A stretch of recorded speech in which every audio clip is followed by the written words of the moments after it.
Hello everyone, কেমন আছো? আসসালামু আলাইকুম। আশা করি সবাই ভালো আছো, সুস্থ আছো। এই কোভিড সিচুয়েশনে দোয়া করছি সবাই ভালো থাকো, সুস্থ থাকো। ওকে, সবাই আগে যেটা করো, যেহেতু আমাদের পড়াশোনা করতে হবে, তো পড়াশোনার জন্য আমাদের সুস্থ মস্তিষ্ক দরকার, সুস্থ দেহ দরকার, সুস্থ মন দরকার। তো আমরা সবকিছু রেডি হয়ে সুস্থভাবে আমরা ক্লাস করতে বসি, কারণ আজকে আমরা অনেক কিছু শিখবো। একটু ফাস্ট যাবো, বাট আমরা অনেক কিছু কভার করার ট্রাই করবো যতটুকু পারি। একটা চ্যাপ্টার তো মনে করো অনেক সময় লাগে, তাই না? কিন্তু আমরা ইম্পর্টেন্ট টপিক গুলো আমরা আজকে টাচ করবো, এবং কি কি পড়তে হবে এই চ্যাপ্টারের, কি কি গুরুত্বপূর্ণ টপিক গুলো, এগুলো নিয়ে আমরা আলোচনা করব। ঠিক আছে? কিভাবে তোমরা পড়বা, মেডিকেল অ্যাডমিশনের জন্য কিভাবে পড়বা এগুলা। আচ্ছা, এখানে 362 আসছে, আরো মেনশন করে দাও ফ্রেন্ডদেরকে। আমরা পরিপাক ও শোষণ এটা নিয়ে আজকে পিএইচডি করব। কি করব? পিএইচডি। কারণ এটা নিয়ে বইয়ের কি কি পড়তে হবে, কিভাবে পড়তে হবে, ডিটেলসে আমরা সবকিছু শিখে ফেলবো। যারা আগে দেখেছো কিছুটা ব্লার দেখাচ্ছে, অনেকে বলতেছো ঠিক হয়ে যাবে। এটা লাইভের শুরুতে অনেক সময় এই প্রবলেমটা হয়, গ্যাপে গ্যাপে। এই কারণেই লাইভ ক্লাসের একটু মাঝে মাঝে ইয়েটা হয়। ঠিক আছে, সব ঠিক হয়ে যাবে, চিন্তা করো না। তোমরা কথা শুনতে পারবা। তোমরা আগে মানুষ আনো, তোমার ফ্রেন্ডদেরকে নিয়ে আসো, সবাই একসাথে ক্লাস করব, একসাথে শিখবো, একসাথে পরীক্ষা দিয়ে ভালো করব। ঠিক আছে? ওই যে আমি আগে তোমাদেরকে গল্প বলেছিলাম না, যে আমি আমার ফ্রেন্ড একসাথে পড়ে, একসাথে সবকিছু করে, একসাথে একই মেডিকেলে চান্স পেয়েছি। তো তোমরাও তোমাদের এরকম ক্লোজ ফ্রেন্ড যারা আছে তাদেরকে মেনশন করে দাও, তাদেরকে নিয়ে আসো, তাদের সাথে পড়ে, একসাথে পড়ে, একসাথে ভালো ভার্সিটি, মেডিকেল সব জায়গায় চান্স পেয়ে যাও। ঠিক আছে? তো নিয়ার অ্যাবাউট 565। ওকে, তো আমরা একটু শুরু করে দেই। ঠিক আছে? তোমরা মেনশন করতে থাকো, আরো জানাতে থাকো, শেয়ার করে দাও গ্রুপে, সো দ্যাট অনেক মানুষ দেখতে পারে তোমাদের এই ক্লাসটি করে, যেন তারা উপকৃত হতে পারে। কারণ এই পরিপাক ও শোষণ অধ্যায়টি থেকে অনেক এমসিকিউ আসে, ভার্সিটি, মেডিকেল সব জায়গাতে অনেক এমসিকিউ আসে। তো আমরা এই চ্যাপ্টারটা ভালো করে শিখবো এবং ইম্পর্টেন্ট টপিক গুলো নিয়ে আমরা জানবো। ঠিক আছে? ওকে, প্রায় 600 চলে আসছে আমাদের সাথে। আমরা এখন শিখতে চলে যাব। প্রথমত দেখো, আমরা পরিপাকতন্ত্র পড়ব। এখন এই পরিপাকতন্ত্র কোথা থেকে শুরু হয়? পরিপাকতন্ত্র শুরু হয় হচ্ছে এই মুখ গহ্বর থেকে, আমাদের মুখ গহ্বর থেকে একদম পায়ু ছিদ্র পর্যন্ত। তার মানে এটা হচ্ছে যে তোমার মুখ গহ্বর, এই জায়গায় এখানে তোমার জিহ্বা এগুলো থাকে, মুখ গহ্বর। মুখ গহ্বর থেকে শুরু করে একদম এই যে লাস্টে এসে তোমার পায়ু। দেখো, এটা কি পায়ু। এই মুখ গহ্বর থেকে পায়ু পর্যন্তই হচ্ছে তোমার পুরাটা পরিপাকতন্ত্র। এখন এই পরিপাকতন্ত্রের আবার দুইটা ভাগ আছে, কি বলতো? একটা হচ্ছে পৌষ্টিক নালী, আমি জাস্ট নালী লিখতেছি, পৌষ্টিক নালী, আর একটা হচ্ছে গ্রন্থি। তার মানে আমাদের কি কি থাকে বলতো? আমাদের হচ্ছে যে পৌষ্টিক নালী থাকে এবং গ্রন্থি থাকে। এই যে আমরা বলি পৌষ্টিক তন্ত্র, এই পৌষ্টিক তন্ত্র কথাটার মধ্যেই আমরা দুইটা টপিক আসি, নালী আর গ্রন্থি। এবার আসো ভাই, নালী ও পৌষ্টিক নালী এরা কোথা থেকে শুরু হয়, কোন অংশগুলো? পৌষ্টিক নালী হচ্ছে তোমার মুখ গহ্বর, এই মুখ গহ্বর। তারপরে কি খাবারটা কোথায় আসে? অন্ননালীতে। এই যে অন্ননালী আসলো, অন্ননালী থেকে খাবারটা কোথায় যায়? পাকস্থলীতে। আচ্ছা, পাকস্থলীতে গেল, পাকস্থলী থেকে খাবারটা কোথায় আসে? ক্ষুদ্রান্ত্রে। এই যে অনেক পেঁচানো থাকে। এখন ক্ষুদ্রান্ত্রের আবার কিছু অংশ আছে। ক্ষুদ্রান্ত্রের কি আছে? অংশ আছে, তিনটা অংশ ক্ষুদ্রান্ত্রের। দেখি সবাই কমেন্ট করে দাও, ক্ষুদ্রান্ত্রের তিনটা অংশের নাম কি? আমি জানি তোমরা জানো, তোমরা কমেন্ট করে দাও। এবং ক্ষুদ্রান্ত্রের পরে খাবারটা কোথায় যায়? বৃহদান্ত্রে যায়, তাই না? ক্ষুদ্রান্ত্র থেকে খাবারটা কোথায় যাবে? এই যে এভাবে গিয়ে বৃহদান্ত্রে যাবে। বৃহদান্ত্রে যাবে, যাওয়ার পরে খাবারটা ওই যে মল তৈরি হবে। যেই খাবারটা তোমার দেহের দরকার নেই সেই খাবারটাও এখানে মল তৈরি হবে।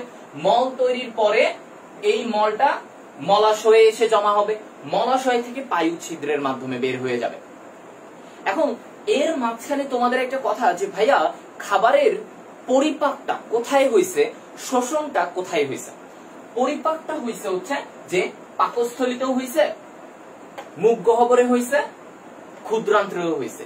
তিনটা জায়গায় তোমার পরিপাক হইছে। কোনটা কোনটা? মুখ গহ্বর, পাকস্থলী, ক্ষুদ্রান্ত্র, তিনটা জায়গায় পরিপাক হইছে। কিন্তু ভাইয়া শোষণ কোথায় হইছে? খাদ্যদ্রব্যের মূলত শোষণটা কোথায় হয়? শোষণ হয় হচ্ছে ক্ষুদ্রান্ত্রে। ভেরি ইম্পর্টেন্ট, খাদ্যদ্রব্যের মূল ইয়েটা শোষণটা কোথায় হয়? ক্ষুদ্রান্ত্রে হয়। এটাই অনেকে আবার আমরা বৃহদান্ত্র ভাবি অনেক সময় যে বৃহদান্ত্র মনে খাবার অনেক শোষণ হয়। বৃহদান্ত্রে কি হয়? বৃহদান্ত্রে মূলত পানি শোষিত হয়। এই যে বৃহদান্ত্রটা, এই বৃহদান্ত্রে পানি শোষিত হয়। ঠিক আছে, তো আমি একটু চেক করব যে তোমরা সবাই পার্ট গুলোর নাম লিখতে পারছো, ইয়ে করছো কিনা। ওকে, অনেকেই লিখছো, ডিউডেনাম, জেজুনাম, ইলিয়াম, গুড। আমাকে বলো বৃহদান্ত্রের অংশগুলোর নাম বলো। গুড, যারা পারছো সবাই এটা জানো, ডিউডেনাম, জেজুনাম, ইলিয়াম। এখানে দুইটা এমসিকিউ আমি তোমাদেরকে বলে দিচ্ছি, যে এই দুইটা তোমরা হয়তো জানো না বা জিনিসটা আমাদের ক্লিয়ার আইডিয়া থাকে না। সেটা হচ্ছে, তোমরা সবাই বললা যে ভাইয়া ক্ষুদ্রান্ত্রের তিনটা অংশ। আচ্ছা, আমরা একটু ক্ষুদ্রান্ত্রটা এঁকে দেখি তো, কিরকম পেঁচায় দেই। তো এইরকম দেখো, পেঁচানো একটা নালীর মতো করে এভাবে থাকে। এই যে খেয়াল করো, শুরুতে এতটুকু, এইটুকু অংশ, শুরু থেকে এতটুকু অংশকে আমরা বলি ডিউডেনাম। সবাই এটা বলছিল ডিউডেনাম। তার মানে ডিউডেনাম অংশটা কিন্তু অনেক ছোট, তাই না? অনেক ছোট। এরপরে ডিউডেনামের পরে অনেকটা অংশ জুড়ে এই পুরো পেঁচানো অংশটাকে আমরা বলি হচ্ছে জেজুনাম। কি বলবো এটাকে? জেজুনাম বলি। ঠিক আছে, এই যে ডিউডেনামের পরের এই পেঁচানো অংশটা, খেয়াল করো, এই জেজুনাম হচ্ছে সবচেয়ে পেঁচানো অংশ। Very important for MCQ. তাহলে জেজুনামটা কি? তোমার ক্ষুদ্রান্ত্রের সবচেয়ে পেঁচানো অংশ হচ্ছে এই জেজুনাম, অনেক পেঁচানো থাকে। এরপরে জেজুনামের পরের এই অংশটা কি? এটা হচ্ছে আমাদের ইলিয়াম। এই ইলিয়ামে কি হবে? ইলিয়ামে কি হবে? ইলিয়ামে মূলত খাদ্যের শোষণ সবচেয়ে বেশি হয়। তাহলে এটাও একটা এমসিকিউ। দেখো, সবচেয়ে বেশি শোষণ, খাবারের যে শোষণ হবে না, কারণ খাবার শোষণ না হলে তো এটা আমার রক্তে যাইতে পারবে না, তাহলে তো এটা আমার সারা দেহে সাপ্লাই করতে পারবে না। খাবারের শোষণ দরকার। এই শোষণটা কোথায় হয়? ইলিয়ামে বেশি শোষণ হয়। মানে জেজুনামেও শোষণ হয়, এমন না যে জেজুনামে শোষণ হচ্ছে না, হচ্ছে, কিন্তু বেশি শোষণ কোথায় হয়? ইলিয়ামে। তাহলে দেখো, তোমরা কিন্তু এতক্ষণ পার্ট জানতেছিলা, এখন তোমরা কি জেনে ফেললা? আরো দুইটা তথ্য জেনে ফেললা, যে জেজুনাম হচ্ছে সবচেয়ে পেঁচানো অংশ এবং ইলিয়ামটা হচ্ছে সবচেয়ে বেশি শোষণের স্থল বা জায়গা। ঠিক আছে, বলো সবাই কি ক্লিয়ার হতে পারছো?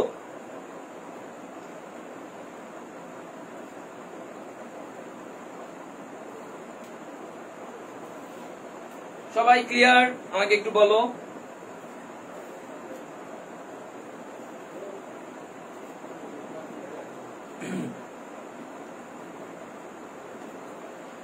ওকে, গুড।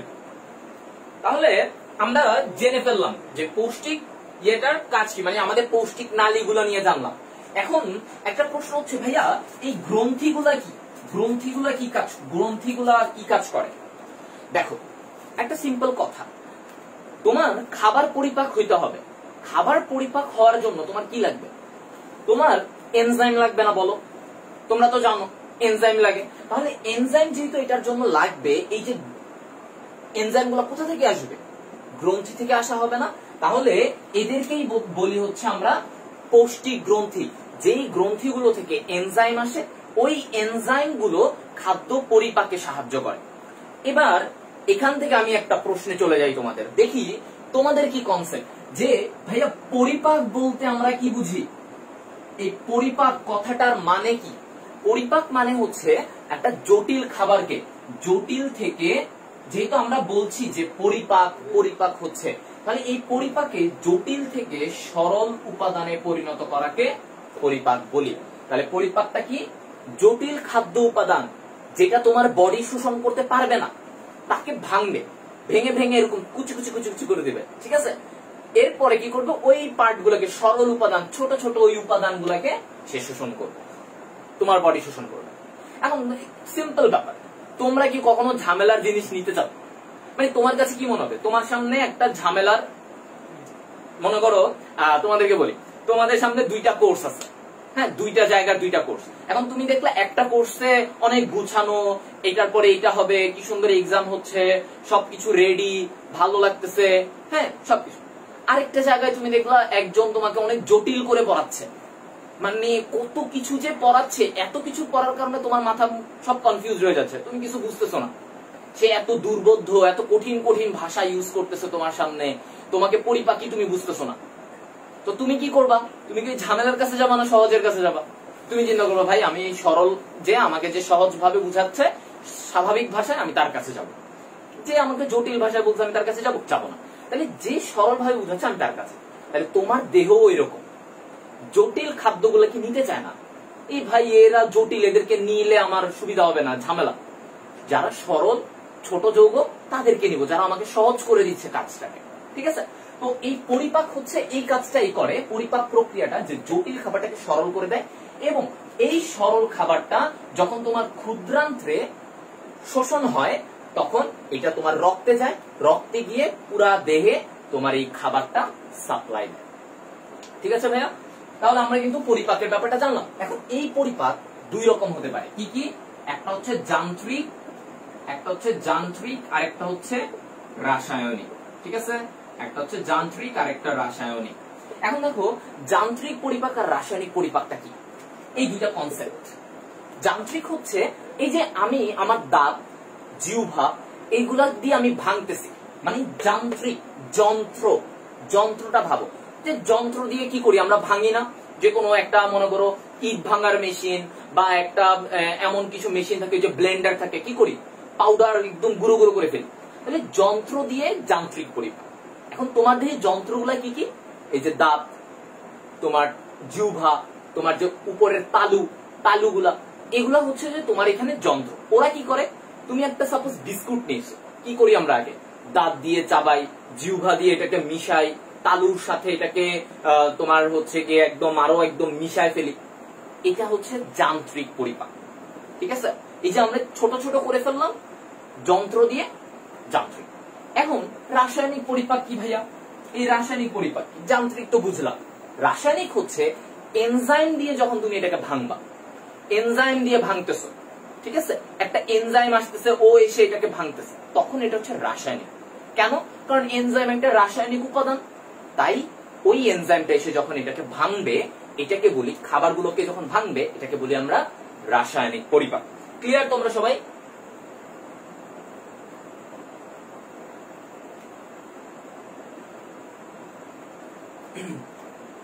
তোমাদের কোয়েশ্চেন থাকলে কিন্তু বলতে পারো। ঠিক আছে? সবাই বলে ফেলো এবং মেনশন করে দাও। এখনো সব আমি চাই আরো এই ক্লাসটা একদম পানির মতো সহজ হয়ে যাবে, এবং তোমরা আমাকে বলতে থাকো যে ভাই আমরা বুঝতেছি, বা তোমাদের কোনো জায়গায় প্রবলেম হচ্ছে কিনা। হ্যাঁ, ঠিক আছে? ওকে, গুড।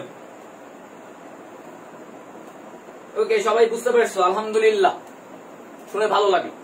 এবার আসো আমরা মুখ গহ্বর নিয়ে কিছুটা জানবো। মুখ গহ্বর নিয়ে কি জানবো? এই আমাদের মুখ গহ্বরে কি কি পার্ট থাকে। আমাদের মুখ গহ্বরে কি কি থাকে ভাইয়া? প্রথমত জিহ্বা থাকে, তাই না? এখন জিহ্বার কাজ কি? এই যে এটা মনে করো তোমার জিহ্বা। হ্যাঁ, আমি জাস্ট এঁকে নিচ্ছি, এটা তোমার জিহ্বা। জিহ্বার কাজ কি? স্বাদ গ্রহণ করা, তাই না? এখন এই জিহ্বাটা কিভাবে স্বাদ গ্রহণ করে? স্বাদটাকে কিভাবে, এই যে তুমি এখন একটা জুস খাচ্ছ, একটা কেক খাচ্ছ, অনেক মিষ্টি, আবার একটু পরে তুমি লেবুর শরবত নিচ্ছ, একটু টক, আবার একটু পরে তুমি হচ্ছে যে একটা লবণ জাতীয় কিছু একটা খাচ্ছ, আবার কিছুক্ষণ পরে তুমি আবার তেতো কিছু খাইলা। তুমি দেখো অনেক রকমের খাবার তুমি নিচ্ছ। এই যে অনেক রকমের খাবার নিচ্ছ, কে তোমাকে ব্রেইনে দিচ্ছে? কেউ না কেউ তো ব্রেইনে দিবে। কে দিবে ভাইয়া? ব্রেইনে দিবে হচ্ছে তোমার এই জিহ্বায় স্বাদকুড়ি থাকে। কি থাকে? স্বাদকুড়ি। এই স্বাদকুড়ি কিন্তু তোমার জিহ্বার এখানে থাকে। এখন ভাইয়া স্বাদকুড়ি গুলো কি আসলে, কি, তাই না? স্বাদকুড়ি হচ্ছে এরকম নিউরনের প্রান্ত। তোমরা নিউরন পড়েছ না, ওই যে স্নায়ু, তো এই স্বাদকুড়ির সাথে নিউরনের কানেকশন থাকে। তো তোমার স্বাদকুড়ি গুলা তুমি যে খাবার খাচ্ছ সেটাকে তোমার ব্রেইনে নিয়ে যায়। ঠিক আছে? সিগন্যালটাকে ব্রেইনে নিয়ে যায় এই স্বাদকুড়ি গুলা, ওদের সাথে নিউরনের কানেকশন থাকে। তো এখন তুমি মিষ্টি খাবার খাবা, তুমি এটা খাবা, ওটা খাবা, এগুলোর স্বাদটা কিভাবে পাওয়া যায়? দেখো কোন অংশে কোন ধরনের স্বাদ পাই। এই যে জিহ্বার একদম অগ্রভাগে সামনে, হ্যাঁ, আমাদের সামনে এখানে আমরা কি পাই? মিষ্টি, মিষ্টি যে স্বাদটা পাই। এই পাশে এই যে সামনের দুই পাশে এই যে দেখো, মানে আমাদের জিহ্বার সামনের দুই পাশে এই জায়গাটাতে আমরা কিসের স্বাদ পাই? এটাতে পাই আমরা লবণাক্ততা। কি পাবো? লবণাক্ততা। ঠিক আছে, লবণের একটা স্বাদ পাবো। এরপরে পেছনের দিকের এই যে দুই পাশে, এটা তো সামনের দিকে দুই পাশে আমরা লবণাক্ততা, লবণ জাতীয় স্বাদ। পেছনের দিকে দুই পাশে এখানে পাবো টক, যে টক জাতীয় খাবার খাই। হ্যাঁ, নেই না আমরা? অনেক মজা লাগে। তেঁতুল, ফুচকার মধ্যে যখন তেঁতুলের ইয়েটা দেওয়া হয় খুব ভালো লাগে, তাই না? অটোমেটিক হচ্ছে চোখ টোক এরকম বাড়াবাড়ি শুরু হয়ে যায়, তাই কি না? তো টক জাতীয় কথা আমাদের অনেকেরই ফেভারিট থাকে টক, পার্সোনালি। আর যাদের ফুচকা ফেভারিট আমার সাথে হাই ফাইভ, ঠিক আছে? ফুচকা ফেভারিট ওয়ালা। এবার আসো জিহ্বার পেছনের অংশটা কি? এই যে পেছনের অংশ, এটা কি? এটা হচ্ছে তিক্ততা। এই স্বাদটা কি? তিক্ততা, তেতো স্বাদটা তুমি পাও। তেতো ভালো লাগে না? তেতো স্বাদ কার ভালো লাগে? কিছু ঔষধ থাকে অনেক তেতা, তাই না? ছোটবেলায় অনেক জ্বালাতন করতো, ভালো লাগতো না আমাদের মনে হইতো যে এই ওষুধটা যদি পৃথিবীতে তৈরি না হইতো। হ্যাঁ, আর ছোট বাচ্চাদের তো দেখা যায় যে ওইটা দিলে কান্নাকাটি শুরু করে দেয়, ঠিক আছে? যে এই তেতো ঔষধ এটা কেমনে খায়। এখন বড় হইলে তো বড় হয়েও আমরা অনেক কিছু খেতে পারি না আমাদের এই তেতো, মানে এই স্বাদটা। এই কারণে এটাই আল্লাহ তাআলা একদম পিছনে দিচ্ছে, ঠিক আছে? একদম পিছনে, যে ভাই তুই পিছে থাক, তোকে কেউ পছন্দ করে না। এটা আমি কথার জন্য, আবার এত সিরিয়াসলি মিন করে না, আমি কথার জন্য যে তেতো সবারই পছন্দ না, আমাদের কারোরই এত ভালো লাগে না তেতো স্বাদটা, তো এটা একদম পিছনে দিচ্ছে। যা তুই পিছে, তুই পচা মানুষ, ঠিক আছে? ওকে, তাহলে আমরা কিন্তু জিহ্বার পার্ট গুলা জানলাম যে কোন অংশটা কি স্বাদ গ্রহণ করে। এবার আসো এর মাঝখানে। আপনি সামনে, পাশে, পেছনে সব বললেন, এই মাঝখানের জায়গায় কি দোষ করছে? এইখানে কি কিছু নাই? এই জায়গাটা কি আছে? এই স্বাদে এখানে যে স্বাদটা পাওয়া যায় এটাকে বলা হয়, তোমরা এটা তোমাদের বইয়ে নাই, একটু বেসিকটা জানার জন্য শিখে রাখতে পারো, এটাকে আমরা বলি উমামি। কি বলি? নতুন করে শিখো। উমামি। এই যে মাঝখানের এই জায়গাটায় উমামি স্বাদটা পাই। এখন ভাই উমামি স্বাদটা কিরকম? এটা হচ্ছে একটা মাংসের একটা যে স্বাদটা পাওয়া যায় না, মাংসের, এই যে আমরা গরুর মাংস নেই, এই মাংসের স্বাদটা মূলত এইখানে পেয়ে থাকি। বুঝতে পারছো? এটাকে আমরা বলি উমামি, ঠিক আছে? উমামি মানে মাংস, মাংস, গরু, মুরগি, খাসি, যাই বলো, যত মাংস আছে সবগুলো স্বাদ আমরা এই রিজনে পেয়ে থাকবো, ঠিক আছে ভাইয়া? তাহলে তোমরা এখন নতুন আরেকটা জিনিস জানলা, উমামি স্বাদ। হ্যাঁ, আচ্ছা, তাহলে এই যে দেখো নতুন নতুন কিছু জিনিস শিখতে পারছো, তাহলে এগুলা কিন্তু ফ্রেন্ডদেরকে মেনশন করলে তোমার ফ্রেন্ডও তোমার মতো উপকৃত হবে। তোমরাও জানলা যে উমামি বলতে একটা নতুন স্বাদ আছে, আগে তো এগুলা শিখলে, এখন উমামি। উমামি মানে কি? মাংসের স্বাদ। হ্যাঁ, মাংসের স্বাদটা আমরা পেয়ে থাকি। তাহলে আমরা এই জিহ্বা তো শেষ করলাম ভাইয়া। এই জিহ্বার পরে এখন আমরা কি পড়তে পারি? এবার জিহ্বা ছাড়া আর কি আছে আমাদের এখানে? দাঁত, খুবই গুরুত্বপূর্ণ, তাই না? আমাদের দাঁত আছে। এখন দাঁত কয় রকমের দাঁত আছে? আমাদের কিন্তু 4 রকমের, তাই না? কয় রকমের? 4 রকমের দাঁত। তোমরা জানো সবাই নাম, তাও আমি আরেকবার একটু বলছি। সেটা হচ্ছে incisor, canine, premolar, molar. Incisor, canine, premolar, molar. এই যে আমাদের সামনে ই করলে সামনে যে দাঁতগুলো দেখা যায়, এগুলো কি? ইনসিসর। এরপরে ইনসিসরের পাশে দেখবে একটা চোখা দাঁত থাকে, ক্যানাইন। এর ক্যানাইনের পরে প্রিমোলার, প্রিমোলারের পরে একদম মারিতে যে দাঁতগুলা, কি বলি? মোলার দাঁত, ঠিক আছে? এখন কয়টা দাঁত থাকে একটা প্রাপ্তবয়স্ক মানুষের? ঠিক আছে, একটা প্রাপ্তবয়স্ক মানুষের কয়টা দাঁত থাকে? 32টা। বাংলা সিনেমাতে আগে বলতো না, থাপ্পড় মেরে তোমার 32টা দাঁত ফেলায় দেবো। কেউ যদি খারাপ কিছু করতো, মনে করো কোনো ছেলে ভার্সিটিতে ইফটিজিং করলো বা ডিস্টার্ব করলো, কি বলতো? থাপ্পড় মেরে 32টা দাঁত। তাহলে আমরা এখন 32টা দাঁতের হিসেব জানতে হবে, ঠিক আছে? 32টা যে দাঁত থাকে আমাদের একটা প্রাপ্তবয়স্কের, এখন এই 32টা দাঁতের হিসেব জানবো, এবং এই হিসেবের একটা সংকেতকে আমরা বলি দন্ত সংকেত, ঠিক আছে?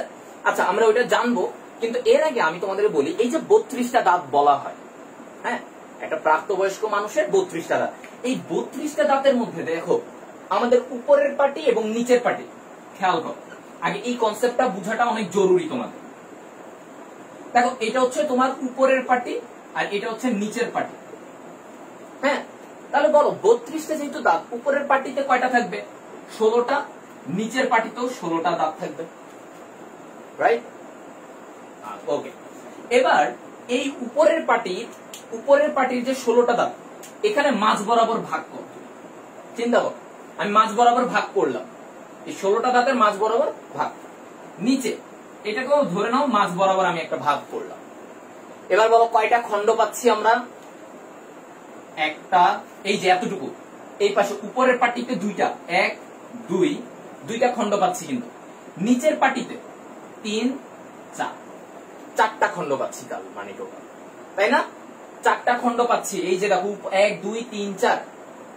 এখন এই 4টা খণ্ডে কয়টা করে, প্রতিটা খণ্ডে কয়টা করে দাঁত থাকবে? প্রতিটা খণ্ডে কয়টা করে দাঁত থাকবে? দেখো আমরা কিন্তু বলেছিলাম টোটাল 32টা দাঁত, তাহলে ওর প্রতিটা খণ্ডে কয়টা থাকবে? 8টা করে থাকবে না? কারণ 32কে যদি 4 দিয়ে ভাগ দাও কি হয়? 8টা না? তার মানে প্রতিটা খণ্ডে, আমার 4টা খণ্ডে, প্রতিটা খণ্ডে 8টা করে থাকবে। এবার এই 8টা খণ্ডের হিসেব দিতে হবে আমাদের। 8টা খণ্ডে এই যে, মানে সরি, 8টা যে দাঁত, এই 8টা দাঁতের মধ্যে কয়টা ইনসিসর, কয়টা ক্যানাইন, কয়টা প্রিমোলার, কয়টা মোলার, এই হিসেবটাই হচ্ছে দন্ত সংকেত। তাহলে আমরা এটা নিয়ে একটু শিখি, ঠিক আছে? এটা নিয়ে আমরা আর একটু জানবো, কারণ এই প্রশ্নগুলো অনেক আসে। এটা 2016-17 সেশনে কিন্তু এরকম একটা প্রশ্ন এসেছিল দন্ত সংকেত নিয়ে, ঠিক আছে? তো তোমাদেরও আসতে পারে, যে কারো যে কোনো সময় ভার্সিটি মেডিকেলে চলে আসবে। এখন এই যে 4টা খণ্ড, প্রত্যেকটাতে 8টা করে, তাই না? এখানে 8টা, এখানে 8 8 8। এই প্রতিটা খণ্ডে দেখো কি থাকবে? ইনসিসর 2টা, ক্যানাইন 1টা, মানে এই 8টার হিসেব দিচ্ছি, প্রিমোলার 2টা, মোলার 3। দেখো 2 1 2 3, মানে এই যে এক একটা খণ্ডে 2টা ইনসিসর, 1টা ক্যানাইন, 2টা প্রিমোলার, 3টা মোলার দাঁত থাকবে। তাহলে হিসেব করো, 2 1 3, 3 2 5, 5 3 8। তাহলে 8টা দাঁতের হিসেব মিললো। তাহলে 8টা দাঁত কিভাবে থাকে? 2 1 2 3, এইটাই হচ্ছে ওর দন্ত সংকেত। তাহলে এই 2 1 2 3, তাহলে এইভাবে করে 8টা, এখানে 8টা, সেম ভাবে এখানেও 8টা, এখানে টোটাল 32টা। বুঝতে পারছো? এখন ভাইয়া ওদেরটা বুঝলাম, তো বাচ্চাদের যাদের 3 বছর থেকে 6 বছর, সাধারণত 3 থেকে 6 বছর, ওদের কি 3 থেকে 6 বছর যাবে, এদের দন্ত সংকেত কেমন হবে? এরকম হবে? ওদের এতগুলো হবে? হবে না। তাহলে ওদের জন্য হিসেবটা কিরকম? ওদের জন্য হচ্ছে, দেখো 2 1 0 2, এটা তোমাদের বইয়ে নাই, এটা লিখে রাখো। 2 1 0 2 মানে ইনসিসর 2টা, ক্যানাইন 1টা, প্রিমোলার 0, একটাও থাকবে না। দেখবা বাচ্চাদের এই মাঝের দিকে দাঁতগুলো ফাঁকা থাকে, হ্যাঁ, এই যে মাঝখানের এই জায়গাটায়, তো প্রিমোলারের জায়গাটায় 0, কোনো দাঁত থাকবে না। মোলার 2টা থাকবে না। 3 থেকে 6 বছর। এইবার তোমরা কি বলবা বলো তো, কার কার 32টা দাঁত আছে? কার কার 32টা দাঁত আছে বলো দেখি, কার কার 32টা দাঁত আছে? হাত তুলো। কেউ বলতে পারবা যে তোমার 32টা দাঁত আছে? কার 32টা আছে? সাদিয়া আফরিনীতি লিখছে ভাইয়া আমার নাই। আচ্ছা, 32টা কার আছে? 32টা ভাইয়ারও এখনো হয় নাই, আক্কেল দাঁত উঠে নাই এখনো, বুঝছো? তার মানে যে আক্কেল নাই এমনও না, আক্কেল আছে। আচ্ছা, এখন প্রশ্ন হচ্ছে, অনেকে বলবা 28টা, এক্স্যাক্টলি কেন অনেকের আক্কেল দাঁত উঠে নাই, যেটাকে আমরা বলি আক্কেল দাঁত উঠে নাই। আক্কেল দাঁত কোনটা? তৃতীয় আক্কেল দাঁত হচ্ছে তোমার তৃতীয় যে মোলার দাঁত। আক্কেল দাঁত কোনটা? তৃতীয় যে মোলার দাঁত। এই যে দেখো আমরা কি পড়ছি, মোলার দাঁত 3টা থাকে না? একটা প্রাপ্তবয়স্কের 3টা থাকার কথা, কিন্তু এর মধ্যে দেখা যায় যে আমাদের সাধারণত মানে 18 বছরের পরে গিয়ে, 18 বছরের পরে যখন যাই তখন আমাদের আক্কেল দাঁত ওঠা শুরু করে। তো তৃতীয় মোলারটা হচ্ছে আক্কেল দাঁত মূলত। তো অনেকেরই আক্কেল দাঁতটা উঠে নাই, ঠিক আছে, আক্কেল দাঁতটা উঠে নাই। তো তাদের হিসেবটা কেমন হবে? 2 1 2 2। তো তাদের ওই যে টোটাল আক্কেল দাঁত 4টা না, তো 4টা উঠে নাই, তো 28টা তাদের। বুঝতে পারছো? এখন তুমি বলতে পারো ভাইয়া আপনার বয়স তো 18 প্লাস, আমার তো 18 প্লাসই হয়ে গেছে, তাহলে আমার তো ভাইয়া আমার তো আক্কেল দাঁত হয়ে যাওয়ার কথা, তাই না? কিন্তু আমি তো বললাম আমার উঠে নাই, তার মানে কি ভাইয়া আক্কেল দাঁতের বয়স সীমা কত? একটু ইন্টারেস্টিং, এই জায়গাটা একটু ইন্টারেস্টিং। দেখি তোমরা কি বলতে পারবা যে কেন উঠে না, মানে কখন উঠে, কোন সময়ের মাঝে আক্কেল দাঁতটা উঠে, কত বছর থেকে কত বছর? হ্যাঁ, আরে তোমাদের নাই তো কি হয়েছে, ভাইয়ারও নাই, চিন্তা করো না, ঠিক আছে, ভাইয়ারও নাই। কিন্তু এখন আমরা জানবো হচ্ছে যে এই আক্কেল দাঁত কোন কত বছর বয়সে তোমার উঠবে, এটা এখন আমরা জানবো। যে সাধারণত 18 থেকে 25 বছর, খেয়াল করো সবাই, 18 থেকে 25 বছর বয়সে তোমার আক্কেল দাঁত উঠে। 18 থেকে 25 এই সময়ের ভিতরে তোমার উঠবে। এখন ভাইয়া আপনার বয়স তো 18 থেকে 25-এর মধ্যেই আছে, আপনার তো উঠলো না, আমার এখনো 25 হয় নাই, সো আমার এখনো চান্স আছে সামনে উঠার। এবার ভাইয়া যদি 18 থেকে 25 বছর এর ভিতরে না উঠে, তাহলে কি হবে? আর কি উঠবে না আক্কেল দাঁত? উঠার কি আর কোনো চান্স নাই? আছে। কখন জানো? অনেক পরে, একদম তুমি যখন দাদা দাদি হয়ে যাবা, মানে তোমার 65 বছরে বয়সে হতে পারে, মানে এটা ইম্পসিবল কিছু না, এটাও হতে পারে। 65 বছর বয়সের পরে গিয়ে তোমার আবার আক্কেল দাঁত উঠতে পারে, যদি কারো এখন না উঠে থাকে এই সময়ে যদি। তবে ম্যাক্সিমাম মানুষের 18 থেকে 25 বছর বয়সেই উঠে। কিন্তু যদি না উঠে তার মানে কি তার উঠবে না? উঠার চান্স আছে, যদি সে 65 বছর বা 60-এর ঊর্ধ্বে গেলেই তার আবার উঠার চান্স আছে। ইন্টারেস্টিং না? তার মানে এখন থেকে মনে রাখবা, আক্কেল দাঁত উঠে নাই, হতাশ হওয়া যাবে না। তার মানে ধরে রাখো যে ভাইয়া আমার 65 বছর বয়সে গিয়ে আক্কেল দাঁত উঠবে, ঠিক আছে? ওকে, তাহলে আমরা দাঁতের ব্যাপার কি একদম দাঁতের মতো পকপকা সাদা হলো, দাঁতের পুরো কনসেপ্টটা, যে কয়টা দাঁত থাকবে, কিভাবে থাকবে, দন্ত সংকেতটা আমরা প্রতিটা খণ্ডের হিসেবে করি, হ্যাঁ, বাচ্চাদের কেমন থাকে, আক্কেল দাঁত কখন উঠে, আক্কেল দাঁত কাকে বলে, আমরা সবকিছু জেনে ফেললাম। এবার আসো, হ্যাঁ, ওকে ওকে, সবাই এবার আবার ক্লাসে মনোযোগ দাও, আমরা দাঁত নিয়ে অনেক গবেষণা করলাম। এবার আসো আমরা পড়বো হচ্ছে পাকস্থলী। দেখো পাকস্থলীটা কিরকম, এই যে অন্ননালীটা এইভাবে আসে, খেয়াল করো সবাই, পাকস্থলীটা অনেক গুরুত্বপূর্ণ, ঠিক আছে? দেখো এই অন্ননালী দিয়ে খাবারটা আসে, এই খাবারটা কিসের মাধ্যমে? পেরিস্টালসিস প্রক্রিয়া। কি প্রক্রিয়া ভাইয়া? পেরিস্টালসিস প্রক্রিয়ার মাধ্যমে খাবারটা আসে। এই পেরিস্টালসিস প্রক্রিয়াটা কি একটু কেমন জানি অনেকেরই কনসেপ্টটা থাকে না। পেরিস্টালসিস প্রক্রিয়া হচ্ছে এই যে খাবারটা সংকোচন প্রসারণ ক্রমাগত, এই যে উপর থেকে এরকম চাপ দিচ্ছে প্রসারণ হচ্ছে, চাপ দিচ্ছে প্রসারণ হচ্ছে, এই উপর থেকে এই ক্রমাগত সংকোচন প্রসারণের কারণে খাবারটা এই অন্ননালী দিয়ে নিচে নামা শুরু করে। এটাকেই আমরা বলি হচ্ছে পেরিস্টালসিস। তাহলে পেরিস্টালসিস মানে হচ্ছে ক্রমাগত সংকোচন প্রসারণ, ঠিক আছে? এটা তাহলে আমরা এইভাবে করে খাবারটা আসবে। এবার এই খাবার তো আসলো, ভাইয়া পাকস্থলীতে কি কি অংশ আছে, ভেরি ইম্পর্টেন্ট। পাকস্থলীতে এই যে দেখো এই অংশটা, যেই অংশটা দিয়ে অন্ননালী প্রবেশ করে, এই যে এই অংশটা লাল কালার করছি দেখো, এটাকে বলা হয় কার্ডিয়া। এই পার্টটাকে আমরা কি বলি? কার্ডিয়া। ওকে, এরপরে পাকস্থলীর এই যে উঁচু অংশটা দেখা যাচ্ছে, এই উঁচু অংশটা, এই যে উপরের উঁচু অংশ, এই উঁচু অংশটাকে আমরা বলি হচ্ছে ফান্ডাস। কি বলবো? ফান্ডাস। এরপরে দেখো পাকস্থলীর এই পাশে অনেক বড় একটা বাঁক, একটা বাঁকানো অংশ দেখা যাচ্ছে না, এই যে লম্বা করে এরকম বাঁক, এইটাকে আমরা বলি বড় বাঁক। এবং ওর এই পাশে দেখো ছোট করে এরকম বাঁক, ছোট, তাই না? ছোট একটু বাঁকানো এরকম, এইটাকে আমরা কি বলি? ছোট বাক। দুইটা জানলাম, বড় বাক, ছোট বাক।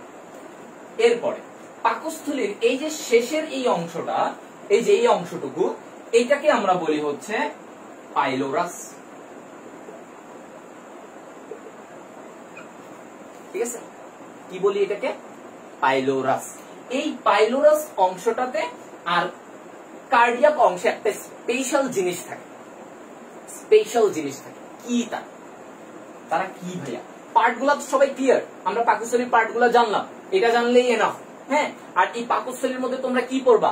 পাকস্থলীর ভিতরে এই যে গ্যাস্ট্রিক গ্রন্থি থাকে, ওদের উপাদানগুলা কি কি, কাজ, ভালো করে কাজগুলা পড়বা। তারপর হচ্ছে পাকস্থলী থেকে কোন এনজাইম বের হয়, ওরা কি পরিপাক করে, এগুলো অনেক গুরুত্বপূর্ণ। আমি কিন্তু টপিকগুলো আসলে পুরো লাইন বাই লাইন তো সব যাওয়া পসিবল না, কারণ তাহলে তো তোমাদের এই চ্যাপ্টার শেষ করতে আজকে রাতের 2টা বাজবে। ঠিক আছে, কিন্তু আমি কিন্তু টপিকগুলো বলে দিচ্ছি। পাকস্থলী থেকে কি কি পড়বা, ওর কাজ, পরিপাকের কোন এনজাইম কি কাজ করে, কোন এনজাইমকে কে সক্রিয় করে, এগুলা কিন্তু ডিটেইল, এগুলা ভিতরে ইনফরমেশন গুলা পড়বা। আমি তোমাদের জাস্ট বেসিক স্ট্রাকচার গুলা এবং কাজগুলা, যেগুলো তোমাদের কনফিউশন বাড়তে পারে, তোমরা কনসেপ্টটা ক্লিয়ার না থাকতে পারে, ওইটা আমি তোমাদেরকে বলে দিচ্ছি। এখন দেখো, এই যে তোমার কার্ডিয়া অংশ আর পাইলোরাস অংশ, এই কার্ডিয়া আর পাইলোরাস অংশে ইম্পর্টেন্ট জিনিস থাকে। সেটা কি? এটার নাম হচ্ছে স্ফিংক্টার। কি বলি এটাকে? স্ফিংক্টার। ঠিক আছে, এই স্ফিংক্টারের টু ব্যাপার আছে। স্ফিংক্টারটা কি? এই যে এই জায়গাটাতে থাকে, এই যে দেখো আমি কালো কালার করতেছি, দেখছো? এই কার্ডিয়ার অংশে একটা স্ফিংক্টার, এরকম একটা পেশির মতো। দেখো এই লাল মার্কারটাকে দেখো, ঠিক আছে? এই লাল মার্কারটা মনে করো একটা টিউব, একটা পাইপের মতো।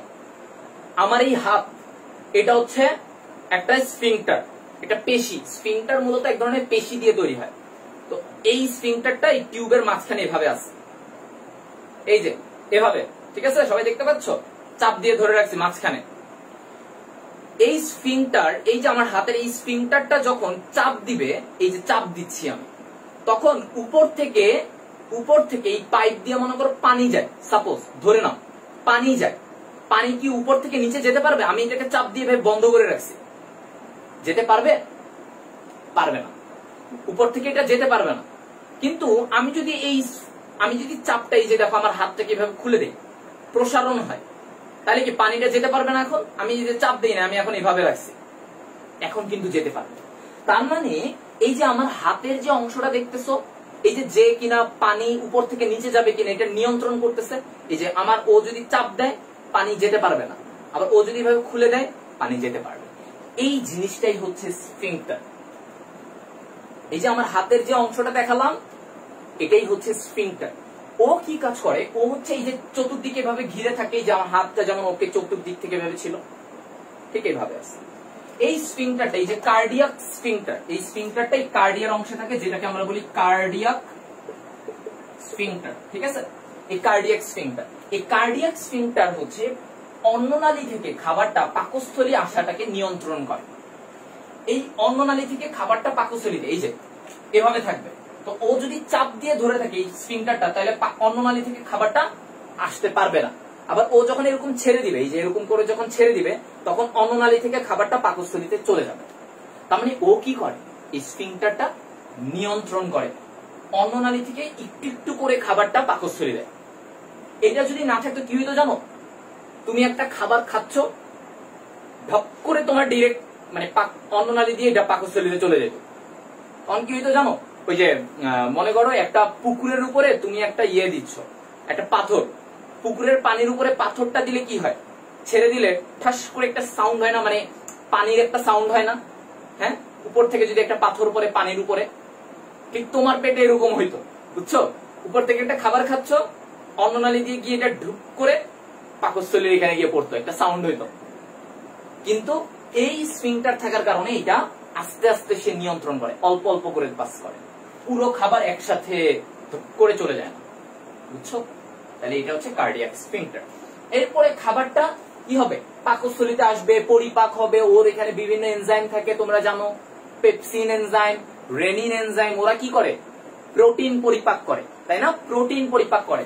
পাকস্থলীতে কোনো ধরনের শর্করা বা চর্বির বিপাক হয় না, শুধু প্রোটিনের বিপাক হয়, এই পেপসিন এনজাইম। এবং পাকস্থলীতে আরেকটা উপাদান থাকে, সেটা কি? HCl, হাইড্রোক্লোরিক অ্যাসিড ওর ভিতরে তৈরি হয়, তাই না? ওই যে পাকস্থলীতে গ্যাস্ট্রিক গ্রন্থি থাকে, তো গ্রন্থিগুলা থেকে HCl বের করে। এই HCl কি করে জানো? উপর থেকে যে জীবাণুগুলো আসে এগুলাকে মেরে ফেলে। ভালো কাজ না? খাবারের সাথে তো অনেক জীবাণু থাকতে পারে, অনেক বিষাক্ত উপাদান থাকতে পারে, এই HCl ওগুলাকে মেরে ফেলে। ভালো মানুষ HCl। তো এই HCl এর সাথে এগুলা মিশে তারপরে খাবারটা আস্তে আস্তে কি হবে?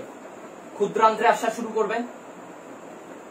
এখন পাকস্থলী থেকে যখন ক্ষুদ্রান্ত্রে খাবার আসে, এই যে পাকস্থলী থেকে ক্ষুদ্রান্ত্রে যখন খাবার আসতে যায়, এই জায়গাতে আরেকটা স্ফিংটার, এই যে দেখছো, এইটাকে আমরা বলি পাইলোরিক স্ফিংটার।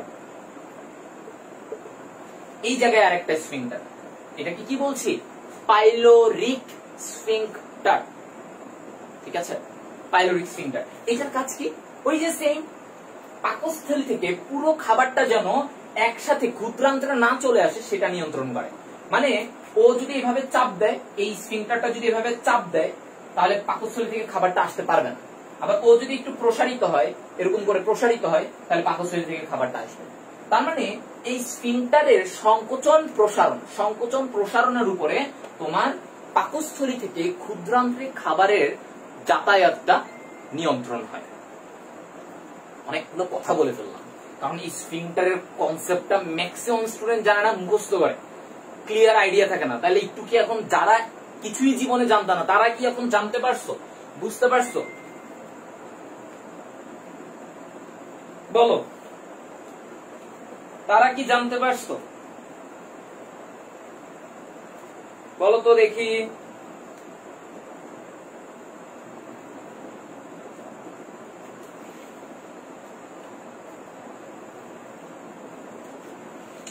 সবার প্রশ্ন সবার থেকে জানতে চাই। এই পড়াটা মানে স্ফিংটার কি সব বুঝছো যে এখানে কি কি হচ্ছে? হ্যাঁ, ওকে, সবাই ক্লিয়ার? গুড গুড, সবাই ট্যালেন্টেড, সবাই জিনিয়াস। হ্যাঁ, ঠিক আছে, ওকে। ত্রিশান লিখছে আপনি যেভাবে করাইছেন না বুঝার কিছু নাই। ওকে ভাইয়া, থ্যাংক ইউ। সবাই আসলে তোমরাও ট্যালেন্টেড, তাই তোমরা এক চান্সে আরো ধরে ফেলতে পারো। সবাই ট্যালেন্টেড, হ্যাঁ, বারবার আমার বলাও লাগে না। Good, very good. এবার আসো, তাহলে আমরা পাকস্থলীর কিন্তু আমরা মোটামুটি আইডিয়াটা সব পেয়ে গেলাম, এবং কি কি পড়তে হবে আমি তোমাদেরকে বলে দিছি। এনজাইম গুলো পড়বা, এনজাইমের কাজগুলো পড়বা, ঠিক আছে? এগুলা তোমাদের জন্য এমসিকিউ তে অনেক আসবে। এবার আসো, পাকস্থলী নিয়ে জানলাম, যকৃতে কি হয়। আমাদের খুবই ইম্পর্টেন্ট। যকৃতের কাজ আমি আগে তোমাদেরকে কি বলি, যকৃত নিয়ে সমস্ত তথ্য, যত প্রক্রিয়া আছে, এগুলা ওর মানে পুরো যকৃতকে একদম A to Z পড়বা।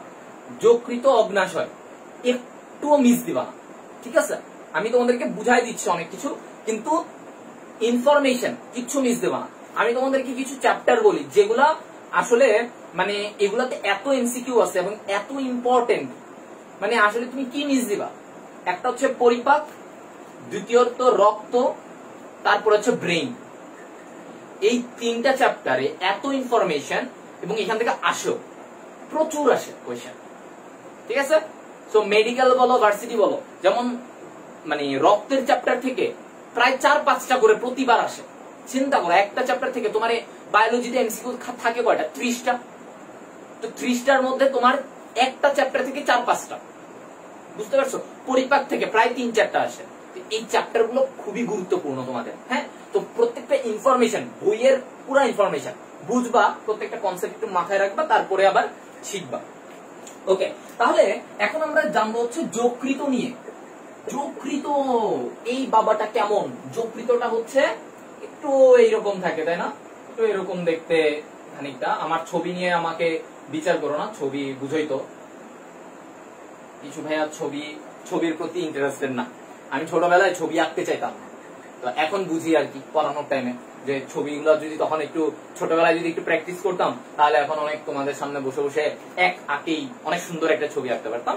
তো যাই হোক, ছবি ভাইয়া না আঁকলেও ভালো না, খুব ভালো না আঁকলেও ভাইয়া ভালো বুঝানোর চেষ্টা করতেছে। এবার আসো, এই যে যকৃত, এই যকৃত হচ্ছে আমাদের দেহের সবচেয়ে বড় গ্রন্থি। এটা কি আমাদের দেহের সবচেয়ে বড় গ্রন্থি। এখন ভাইয়া বলো তো সবচেয়ে বড় অঙ্গ তাহলে কোনটা? আমাদের দেহের সবচেয়ে বড় অঙ্গ কোনটা? কে বলতে পারবা? এই জায়গাটা অনেকে কনফিউজ করো যে বড় গ্রন্থি আর বড় অঙ্গের মধ্যে। দেখি সবাই অনেকের অ্যান্সার চাই আমি, ঠিক আছে? তাহলে এই যকৃত হচ্ছে সবচেয়ে বড় গ্রন্থি। এরপরে যেটা, যকৃতের কয়টা খণ্ড ভাইয়া? 4টা খণ্ড। 4টা খণ্ড। কি কি খণ্ডগুলা? তোমার ডান, বাম, হ্যাঁ, তারপরে হচ্ছে যে তোমার কোয়াড্রেট, কোয়াড্রেট, কোয়াড্রেট, কডেট, ঠিক আছে? ডান, বাম, কোয়াড্রেট, কডেট, এটা হচ্ছে কি যকৃতের খণ্ড। 4টা খণ্ড থাকে এর মধ্যে। এই যে দেখো, এটা যদি যকৃত হয়, যকৃতেরকে আমি এখানে ভাগ করি, ওর ডান খণ্ড হচ্ছে এটা, আর এটা হচ্ছে ওর বাম খণ্ড। ডান আর বাম, এই ডান খণ্ডটা হচ্ছে সবচেয়ে বড়। ওকে, ও হচ্ছে সবচেয়ে বড় খণ্ড, এটা মনে রাখবা, ভেরি ইম্পর্টেন্ট ইনফরমেশন। এবং এই ডান খণ্ডের সাথে এই ডান খণ্ডের নিচের দিকে তোমার পিত্তথলিটা এভাবে যুক্ত থাকে। কে যুক্ত থাকে ভাইয়া? পিত্তথলি, ঠিক আছে? পিত্তথলি এটার সাথে যুক্ত থাকে। Very important, remember this. তাহলে আমরা কিন্তু সবকিছু শিখে ফেললাম, যকৃতের বেসিক ইনফরমেশন। আর এই যকৃতকে একটা পর্দা দিয়ে আবৃত থাকে। ওই পর্দাটার নাম কি? পর্দাটার নাম হচ্ছে গ্লিসন ক্যাপসিউল। গ্লিসন ক্যাপসিউল, ঠিক আছে? এইটা দিয়ে যকৃত আবৃত থাকে, ওর আবরণটা। তো এই নামগুলো মনে রাখবা, ঠিক আছে?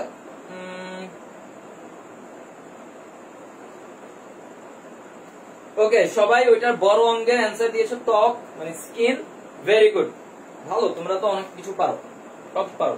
আচ্ছা, তাহলে স্কিন, ঠিক আছে? স্কিন হচ্ছে আমাদের সবচেয়ে বড় অঙ্গ, আর সবচেয়ে বড় গ্রন্থি হচ্ছে যকৃত। এগুলো মনে রাখবা। এবার আসো, তাহলে আমরা যকৃতের পার্ট গুলো জানলাম। এখন যকৃতে কি করে? যকৃত কি করে দেখো।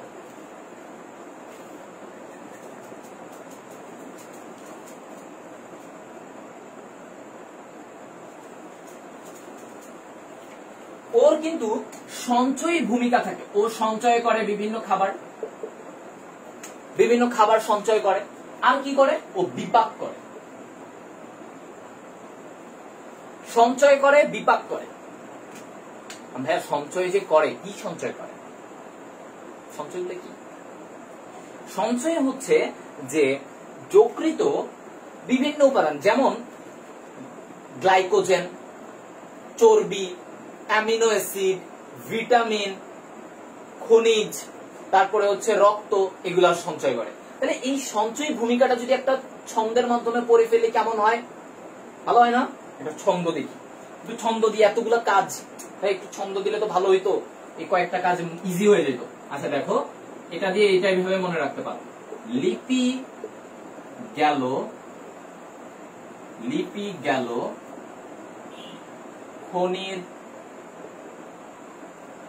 ভিতর। কি বললাম দেখো ছন্দটা? লিপি গেল খনির ভিতর। এটা দিয়ে তুমি মনে রাখতে পারবা যে সঞ্চয় এগুলা কিভাবে করে, মানে সঞ্চয় ভূমিকাগুলা কি কি। দেখো, লি, লি মানে হচ্ছে সে লিপিড সঞ্চয় করে। কাকে সঞ্চয় করবে? লিপিড। পি, পিত্তরস, পিত্তরস সে তৈরিও করে, ওর ভিতরে, ওর কাছে এখানে সঞ্চিত থাকে। এই যে পিত্তথলি, পিত্তথলি তো যকৃতের নিচেই যুক্ত থাকে, তো পিত্তরস সঞ্চয়ও করতে পারে এই যকৃত। গেল, গ মানে গ্লাইকোজেন, ঠিক আছে? গ্লাইকোজেন সঞ্চয় করে। এবার আসো ভাইয়া, গ্লাইকোজেন কি? গ্লাইকোজেন কি? অনেকগুলো গ্লুকোজ মিলে, অসংখ্য n সংখ্যক গ্লুকোজ মিলে জোড়া লেগে গ্লাইকোজেন তৈরি করে। ঠিক আছে, মানে তোমার রক্তে যদি গ্লুকোজের পরিমাণ বেড়ে যায়, এটা কি কমাইতে হবে না? কে কমাবে? মানে এই যে যকৃতে এসে ও গ্লাইকোজেনে পরিণত হয়ে যাবে। এখন এই যে গ্লুকোজ গুলাকে গ্লাইকোজেনে কে পরিণত করে? মানে কেউ না কেউ তো উদ্দীপিত করতে হবে। কে উদ্দীপিত করে? Insulin hormone. ঠিক আছে, এই নাম very important, insulin hormone. Insulin hormone কি করে? গ্লাইকোজেনকে উদ্দীপ্ত করে, মানে গ্লাইকোজেন তৈরি করতে উদ্দীপ্ত করে। এটা ভেরি ইম্পর্টেন্ট। আচ্ছা, তারপরে খনি মানে হচ্ছে সে খনিজ দ্রব্য সঞ্চয় করে। খনিজ দ্রব্য কি কি? Iron, magnesium, zinc, cobalt, copper, এগুলা কি ওর সঞ্চয় করে। এবং ওই উপাদানগুলো কিন্তু আমাদের জন্য দরকার। যেমন আয়রনটা কিভাবে সঞ্চিত থাকে? ফেরিটিন এই উপাদান হিসেবে আয়রনটা সঞ্চিত থাকে। তো এটা মনে রাখতে হবে, এগুলা পড়তে হবে আমাদেরকে। আর হচ্ছে ভিতর, ফাইনালি হচ্ছে ভিতরের এই ভি দিয়ে কি মনে রাখবো? ভি দিয়ে আমরা মনে রাখবো হচ্ছে ভিটামিন সঞ্চয়। ঠিক আছে, কি মনে রাখবো? ভিটামিন সঞ্চয়।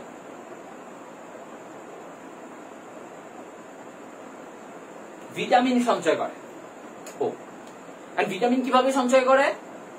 কি দিয়ে? মানে কোন কোন ভিটামিন বলতো? কোন ভিটামিন গুলা? চর্বিতে দ্রবণীয় ভিটামিনকে মূলত শোষণ করে, মানে সঞ্চয় করে চর্বিতে। এবার ভাই চর্বিতে দ্রবণীয় ভিটামিন গুলা কি কি?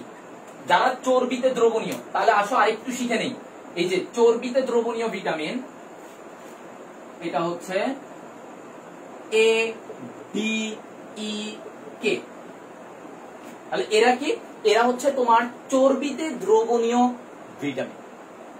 ঠিক আছে, এডেক, এভাবে মনে রাখবা, এডেক শেষ। এরা মূলত সঞ্চিত হয়। এছাড়াও ভিটামিন B12, B9 এরাও সঞ্চিত হয়। ঠিক আছে, তাহলে এইগুলো মনে রাখবা, মূলত এরা। এটাও কিন্তু একটা মেডিকেলের প্রশ্ন ছিল যে নিচের কোনটি চর্বিতে দ্রবণীয় ভিটামিন নয়। তো তুমি যদি জানো যে এরা হচ্ছে চর্বিতে দ্রবণীয়, তাহলে তোমার জন্য ইজি হয়ে যায়। আর ফাইনালি এখানে দেখো এই যে ভিতরের র দিয়ে আমরা মনে রাখবো হচ্ছে রক্ত সঞ্চয় করে। এবার বলতে পারো ভাইয়া ওর ভিতরে আবার রক্ত সঞ্চয়, এটা কিভাবে? ব্যাপারটা একটু কেমন না? রক্ত সঞ্চয় কিভাবে হয় দেখি বলতো। ওর রক্ত সঞ্চয়ের পেছনে মূল কারণটা কি? কে ওকে রক্ত সঞ্চয় করতে সাহায্য করবে? কেন যকৃতের ভিতরে এত রক্ত সঞ্চয় হয়? আমরা কেন এই কথাটা বলে ফেলি? দেখি সবাই বলো। গুড, আজকের অ্যাটেন্ডেন্স খুবই ভালো। আমি এরকম অ্যাটেন্ডেন্স চাই, তোমরা থাকো। একজন কোয়েশ্চেন করছে কতক্ষণ ক্লাস হবে? এই তো ভাইয়া সমস্যা নাই, এই যে 10টা 15, 10-15 পর্যন্ত ক্লাসটা নিব আর কি।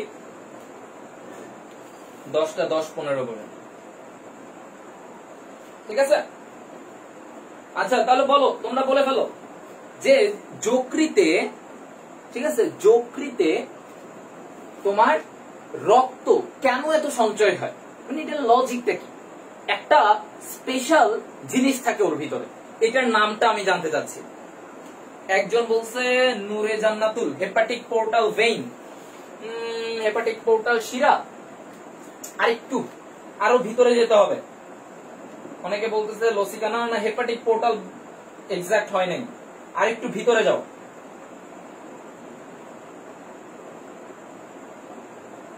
আরেকটু ভিতরে যাও, আরেকটু ভিতরে ডিটেলসে যেতে হবে। হেপাটিক পোর্টাল শিরা এভাবে বললে হবে না, ওটা অন্য জিনিস। কিন্তু ওর ভিতরে এক ধরনের রক্ত বাহিকা থাকে, এক ধরনের বিশেষ ধরনের।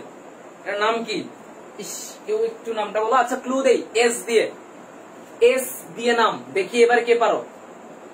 এস দিয়ে নাম।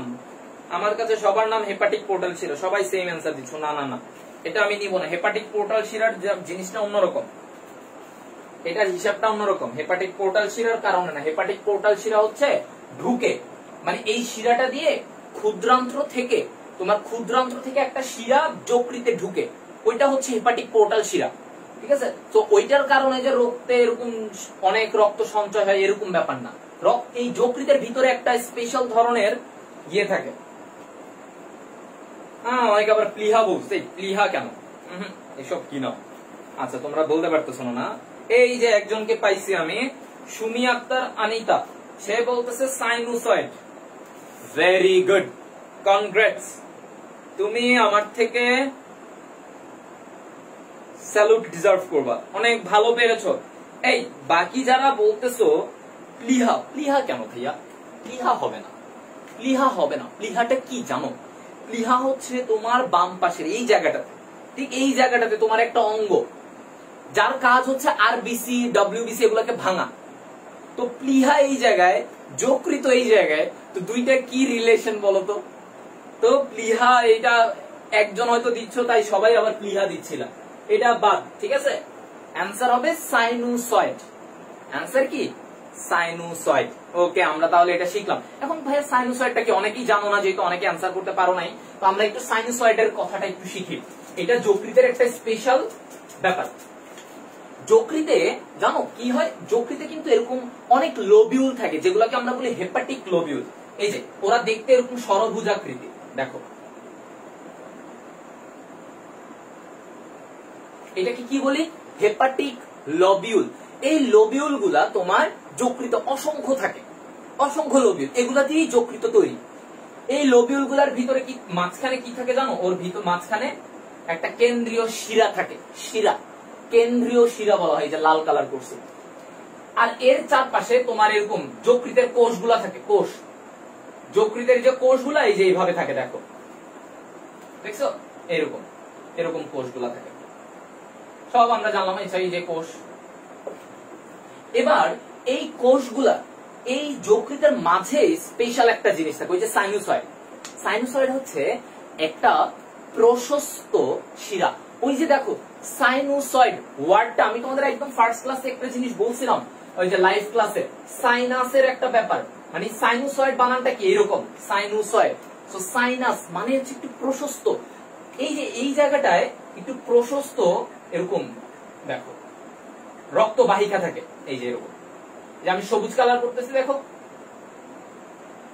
একটা প্রশস্ত রক্তবাহিকা থাকে, যার এখানে রক্তটা আসে। তো এই যে প্রশস্ত রক্তবাহিকা, এটাকে আমরা বলি সাইনুসয়েড। এই যে এখানে রক্ত আছে, একটু প্রশস্ত চওড়া থাকে। তাহলে তুমি চিন্তা করো, এরকম কিন্তু অনেকগুলোই আছে, আমি জাস্ট এখানে একটা দেখাচ্ছি, আরো সাইনুসয়েড হইতে পারে, এই যে এরকম এই জায়গায় এভাবে এভাবে সাইনুসয়েড থাকতে পারে, এই যে মাঝখানে রক্ত, অসংখ্য সাইনুসয়েড থাকে। তাহলে একটা লোবিউলে কয়েকটা সাইনুসয়েড, এরকম লাখ লাখ লোবিউল আছে তোমার যকৃতে। তাহলে তুমি চিন্তা করো তোমার যকৃতে কতগুলা এরকম সাইনুসয়েড, প্রশস্ত এই রক্তবাহিকাটা। তাহলে এটার কারণেই এখানেও অনেক বেশি রক্ত জমা থাকে। হ্যাঁ, বুঝা গেল? তাহলে কনসেপ্টটা, সাইনুসয়েড কি? একটা প্রশস্ত রক্তবাহিকা, যেটা এই হেপাটিক লোবিউলের ভিতরে থাকে। হেপাটিক লোবিউল কি? হেপাটিক লোবিউল হচ্ছে যে যকৃতের প্রত্যেকটা ক্ষুদ্রাংশ, মানে ওর যে একক, ক্ষুদ্র একক, এটা হচ্ছে লোবিউল। এই লোবিউলের ভিতরে সাইনুসয়েড থাকে। সাইনুসয়েডের একটু প্রশস্ত, ওর ভিতরে রক্ত থাকে, তো অসংখ্য রক্ত এই যকৃতের ভিতরে জমা হয়, যার কারণে আমরা বলতেছি হচ্ছে যে যকৃতের রক্ত সঞ্চয় হয়। কতটুকু রক্ত সঞ্চয় করে ভাইয়া? সে হচ্ছে 1500 সেন্টিমিটার কিউব রক্ত সঞ্চয় করে। এবার বলো ক্লিয়ার কিনা?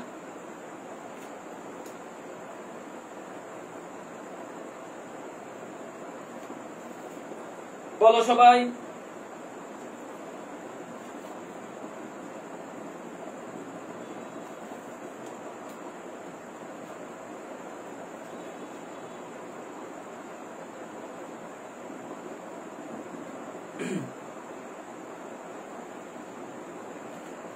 দেখি ক্লিয়ার সবাই?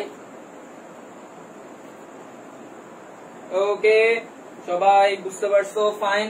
তাহলে আমরা কিন্তু এই জিনিসগুলো, তাহলে তোমরা যকৃতের সব ইনফরমেশন করবা। আমি তোমাদের কনসেপ্ট ক্লিয়ার করে দিলাম, কেন রক্ত সঞ্চয় বেশি হয়, কেন খনিজ দ্রব্যটা সঞ্চয় হলো, ছন্দ দিয়ে তোমাদেরকে শিখাই দিলাম। এরপরে তোমরা বাকি ইনফরমেশন মুখস্থ করাটা তো ভাইয়া তোমাদের কাজ। ইনফরমেশন গুলো একটু রিডিং দিবা বারবার, ইম্পর্টেন্ট গুলো তো আমি বলে দিলাম তোমাদেরকে যে কি কি পড়তে হবে। এবার আসো ভাইয়া, আপনি সঞ্চয়ী ভূমিকা বললেন, যকৃতের কিন্তু বিপাকীয় ভূমিকাও আছে।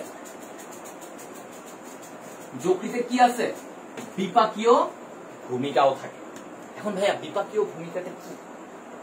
যকৃতের বিপাকীয় ভূমিকাটা কি আসলে? কি, বিপাক বলতে কি বুঝি, এটা নিয়ে আমার একটা ভিডিও ছিল, তাই না? তোমরা দেখেছো কিনা বন্দি পাঠশালাতে? যারা যারা দেখেছো হ্যাঁ বলো, হাত উঠাও। ঠিক আছে, যে ভাইয়া আপনার বিপাকের ওই ভিডিওটা আমি দেখেছি, বিপাক বলতে কি বুঝি, যকৃতের বিপাকীয় ভূমিকা। এখন বিপাক বলতে যদি কি বুঝি এটাই না জানি তাহলে তো হবে না। তাহলে বিপাক হচ্ছে তোমার দেহের, আমি এবার একটু সহজ করে বলি, ওই ভিডিওতে আমি অনেক ব্যাখ্যাই বলছি, এখানে আর একটু সহজ করে বলি। বিপাক হচ্ছে তোমার দেহে ভাঙা গড়া, সহজ ভাই, কঠিনে একদম যাওয়ার দরকার নেই। বিপাক কি? তোমার দেহের যত ভাঙা গড়া হয় সেটাই বিপাক। কি ভাইয়া ভাঙা গড়া বুঝলাম না। তুমি চিন্তা করো, তোমার দেহে কি হয়, অনেক উপাদান জোড়া লেগে যুক্ত হচ্ছে, তৈরি হচ্ছে, আবার অনেক উপাদান ভাঙতেছে, বড় থেকে এরকম বড় থেকে ছোট ছোট হয়ে যাচ্ছে, আবার অনেক উপাদান কি হচ্ছে, এরকম ছোট ছোট থেকে এরকম বড় হচ্ছে, হচ্ছে কিনা? তাহলে দেখো এইটাই হচ্ছে যে বিপাক। তার মানে তোমার দেহের যত বিক্রিয়া হয়, যেখানে ভাঙতেছে আবার যেখানে জোড়া লেগে তৈরি হচ্ছে, এই ভাঙা গড়া, এটাকেই আমরা বিপাক বলি। তাহলে এই যে ভাঙা গড়ার বিক্রিয়াগুলো, এটার কারণে কি হবে, অনেক তাপ তৈরি হবে না? তোমার বিক্রিয়া, এত বিক্রিয়া হচ্ছে, তাপ হবে না? এ কারণে যকৃতের একটা প্রধান কাজের মধ্যে বলা হয় তাপ উৎপাদন, তাপ শক্তি। কেন তাপ শক্তি? এই যে ওর ভিতরে এত বিপাকের বিক্রিয়া হচ্ছে, ভাঙতেছে গড়তেছে, ভাঙতেছে গড়তেছে, এই টোটাল জিনিসটাই হচ্ছে বিপাক। এখন এই কারণে বিপাকের যখন আমি কাউকে প্রশ্ন করি, ভাইয়া শক্তি তৈরি হয়, ভাইয়া ওইটা হয়, ভাই পরিপাকের সাথে ওইটাই বিপাক, কি যে উল্টাপাল্টা বলে জানি। তো এখন কি ক্লিয়ার কনসেপ্ট যে আমরা ইজিলি মনে রাখবো আমাদের দেহের যা কিছু হচ্ছে, এই যে ভাঙতেছে গড়তেছে, সকল প্রক্রিয়ার সমষ্টি বিপাক। ক্লিয়ার সবাই? বুঝতে পারছো?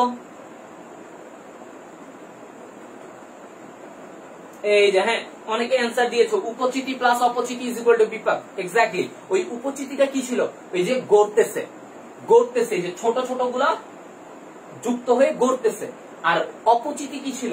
অপচিতি ছিল হচ্ছে তোমার এই যে ভাঙতেছে, অপচিতিটা কি, ভাঙতেছে, বড় যৌগটা ভাঙতেছে, এটা হচ্ছে অপচিতি। বুঝা গেল? তাহলে আমরা কিন্তু এগুলো শিখে ফেললাম। ওকে, তাহলে আমরা বিপাক, এখন বিপাকের মধ্যে শর্করার বিপাক হয়, তারপরে তোমার হচ্ছে যে আমিষের বিপাক হয়, চর্বির বিপাক হয়, সব উপাদানের বিপাক হয়, ভাঙতেছে গড়তেছে। তো এরকম শর্করার বিপাকের মধ্যে কিছু জিনিস আছে, সেটা হচ্ছে যে তোমার দেখো গ্লাইকোজেনেসিস। কি বলি আমরা? গ্লাইকোজেনেসিস। নামটা বুঝো ভাইয়া, নাম দেখে আমরা অর্ধেক জিনিস সমাধান করে ফেলবো।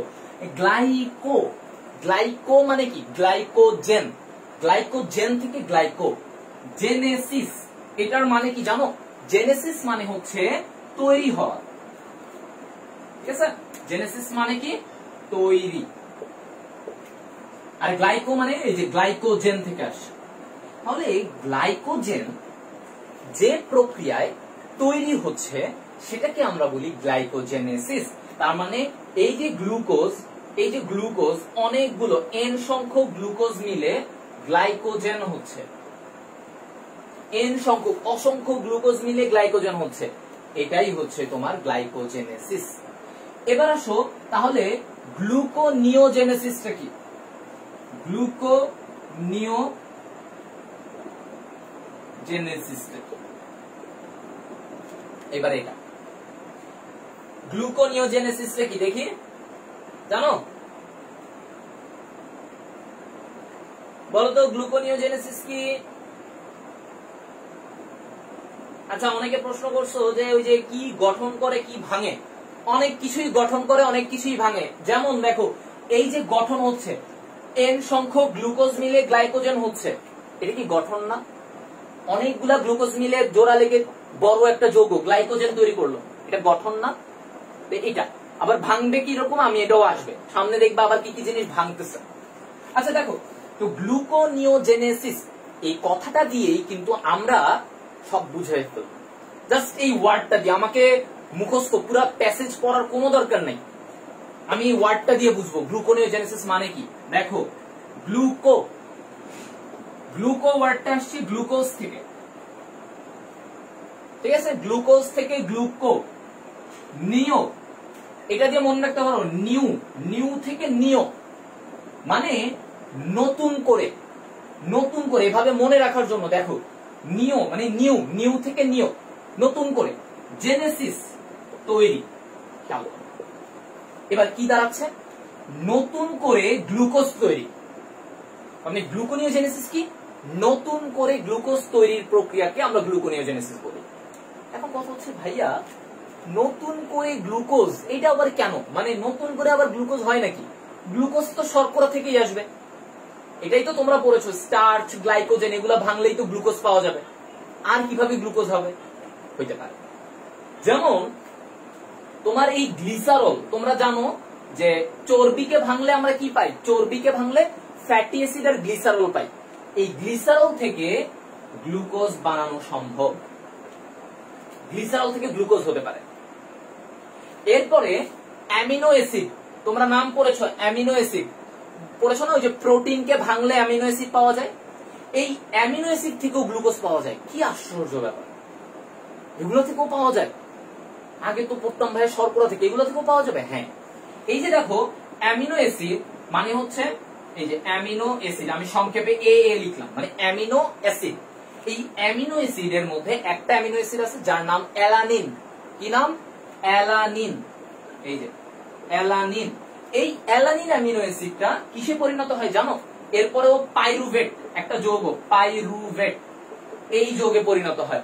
পাইরুভেট যৌগ থেকে তারপরে সে গ্লুকোজ। প্রসেসটা দেখছো কিভাবে? অ্যামিনো অ্যাসিড, অ্যামিনো অ্যাসিড কি? প্রোটিনের গাঠনিক উপাদান। এই অ্যামিনো অ্যাসিড থেকে একটা অ্যামিনো অ্যাসিডের নাম হচ্ছে অ্যালানিন, এই অ্যালানিনটা পাইরুভেটে পরিণত হয়, পাইরুভেট থেকে গ্লুকোজ হয়ে যায়। তাহলে দেখো নতুন করে গ্লুকোজ হলো না, এগুলা একটাও কি শর্করা? এই যে গ্লিসারল, অ্যালানিন একটাও শর্করা? তাও শর্করা, কিন্তু নতুন করে আবার গ্লুকোজ হয়ে গেছে। এটাই হচ্ছে গ্লুকোনিওজেনেসিস। ক্লিয়ার সবাই? বলো সবাই ক্লিয়ার কিনা, বুঝতে পারছো? সবাই বুঝছো?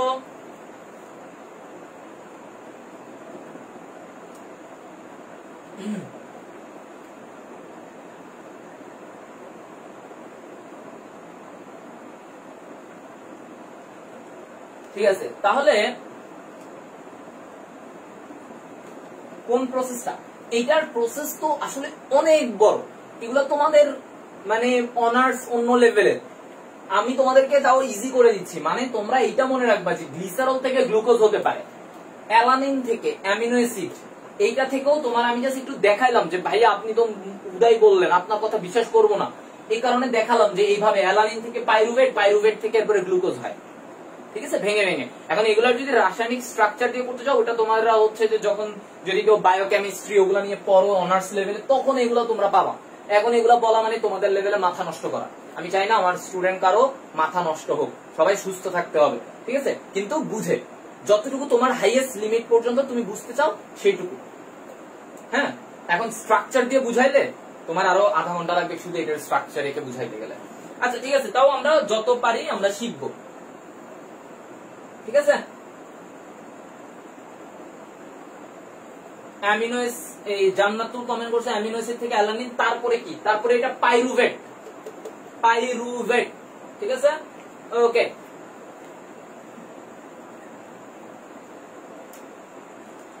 এবার আসো, তাহলে আমরা কিন্তু এই জিনিসটা শিখে ফেললাম, ঠিক আছে? এবার আমরা যোগ, ওর একটা অপচিতি, যকৃতের বিপাকীয়, আমরা তো এগুলা যেগুলা শিখলাম, এই যে এতক্ষণ তৈরি হচ্ছিল কিন্তু, তাই না? গ্লুকোজ তৈরি হচ্ছে, গ্লাইকোজেন তৈরি হচ্ছে, এগুলো কি? উপচিতি। এবার আসো অপচিতিটা কি? অপচিতি হচ্ছে যেমন আরবিসি এর ভাঙন, আরবিসি এর ভাঙন। এই আরবিসি এর ভাঙন, এটা হচ্ছে এক ধরনের অপচিতি। কি হয় এখানে? দেখো, এটা হচ্ছে যে শুরুতে হিমোগ্লোবিন থাকে, আরবিসি এর ভিতরে কি থাকে ভাইয়া? হিমোগ্লোবিন থাকে। এই হিমোগ্লোবিনকে ভাঙলে আমরা কি পাবো? হিম প্লাস গ্লোবিন, ঠিক আছে? এই হিম প্লাস গ্লোবিন পাবো। এই ঘটনাটা কোথায় ঘটবে? যকৃত। কারণ ওই যে তখন কে জানি একজন প্রশ্ন করছিল, ভাইয়া গড়ে কোনগুলা গড়ে কোনগুলা ভাঙে? তো গড়ার গুলো একটু আগে দেখালাম, গ্লাইকোজেন গ্লুকোজ তৈরি হয়, এবার ভাঙারটা দেখাচ্ছে অপচিতি যেটা। তাহলে এই হিমোগ্লোবিন ভেঙে হিম প্লাস গ্লোবিন হয়। এই গ্লোবিন কি? ও হচ্ছে একটা প্রোটিন, ও তো তোমার দেহে কাজে লেগে যাবে। হিম ওর কি হয়, এই হিম থেকে যখন এই আয়রনটা বের হয়ে যায়, দেখো হিমে কি থাকে? আয়রন থাকে। এই হিম থেকে আয়রন বের হয়ে গেলে এটাকে বলা হয় বিলিভার্ডিন। ওকে, তাহলে আমরা কি জানলাম? হিম থেকে যদি আয়রন বের হয়ে যায় এটাকে আমরা বলি বিলিভার্ডিন। এই বিলিভার্ডিন থেকে তারপরে কি, এই বিলিভার্ডিনটা হয় সবুজ কালার, এটা থেকে হয়ে যায় বিলিরুবিন। ঠিক আছে, বিলিরুবিন থেকে হয়ে যায় হচ্ছে বিলিরুবিন কি, হলুদ কালার। এই বিলিরুবিনটার পরে কি হয় জানো? কিছু বিলিরুবিন তোমার রক্তে চলে আসে, আর কিছু বিলিরুবিন চলে যায় তোমার পিত্ত। হ্যাঁ, কোথায়? পিত্তরস। কিছু বিলিরুবিন পিত্তরসে। এই পিত্তরস থেকে কি হবে? ওই বিলিরুবিনটা যে হলুদ কালার যে বিলিরুবিনটা, এটা যখন পিত্তরসে আসবে, আমরা জানি যে এই পিত্তরস ক্ষুদ্রান্ত্রে যায়, তাই না?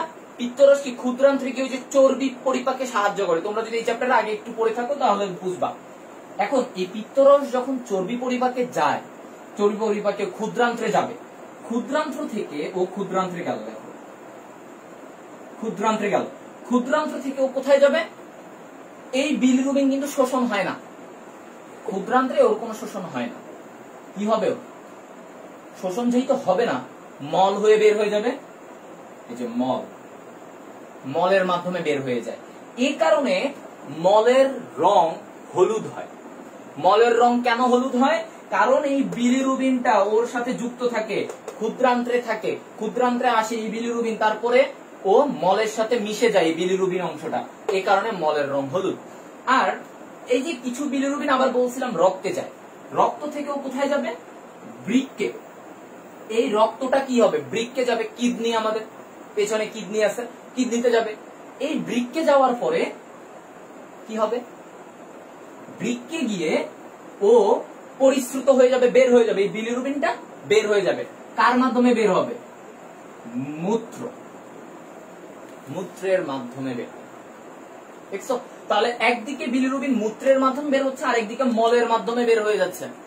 তাহলে কন্টিনিউয়াসলি তোমার বডিতে প্রতিনিয়ত হিমোগ্লোবিন ভাঙে, বিলিরুবিন বের হয়, হিমোগ্লোবিন ভাঙে, বিলিরুবিন বের হয়। এটাই তোমার বডিতে চলতেছে। ঠিক আছে, তোমার বডিতে কন্টিনিউয়াসলি এই জিনিসটা হচ্ছে। কারণ আমরা জানি এই হিমোগ্লোবিন ভাঙবে কেন?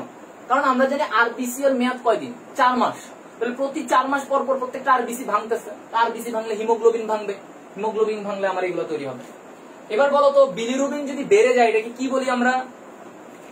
বিলিরুবিন বেড়ে গেলে এটাকে কি বলি? হ্যাঁ, একজন বলছিল মার্জিয়া মিম, সে বলছে বিলিরুবিন বেশি হলে কি জন্ডিস হয়? জি ভাইয়া, বিলিরুবিন বেড়ে গেলে জন্ডিস হয়। তখন কি হয়? এই এটা কে বলছে যে না? সাদিয়া সুলতান অনন্যা, তুমি ওর রিপ্লাই বলছো না। না, এটা ও কিন্তু ঠিকই বলেছে, বিলিরুবিন বেড়ে গেলে এটা জন্ডিস হবে।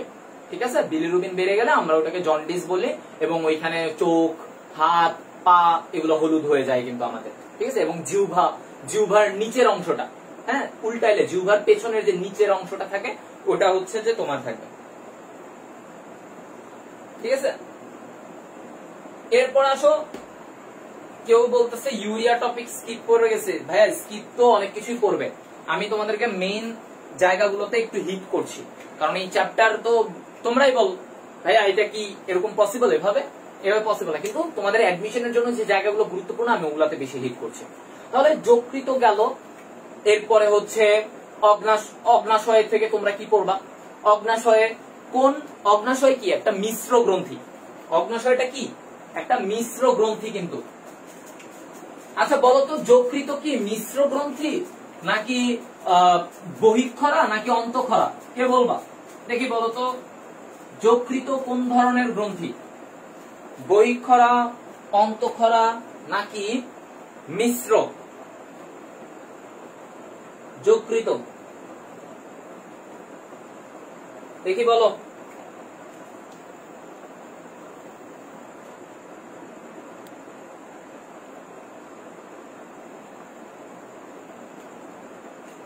एग्जाम पूरा चैप्टारेर उपरे, एग्जाम पूरा चैप्टारेर उपरे, হ্যাঁ एग्जाम पूरा चैप्टारेर উপরে আমি তোমাদের জাস্ট ডিসকাস করে দিচ্ছি তোমাদের প্রবলেম বা টপিকগুলো, যে টপিকগুলো ঝামেলা হতে পারে ওই জায়গাটা আমি ডিসকাস করে দিচ্ছি, এটা হচ্ছে আমার মেইন কাজ। ঠিক আছে,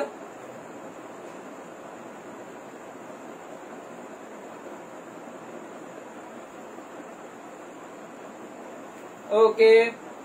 অনেকে বলতেছে অন্তঃক্ষরা, অনেকে বলতেছে অন্তঃক্ষরা, আবার অনেকে বলতেছে মিশ্র। এই অন্তঃক্ষরা যারা বলতেছো, অন্তঃক্ষরা কি হবে?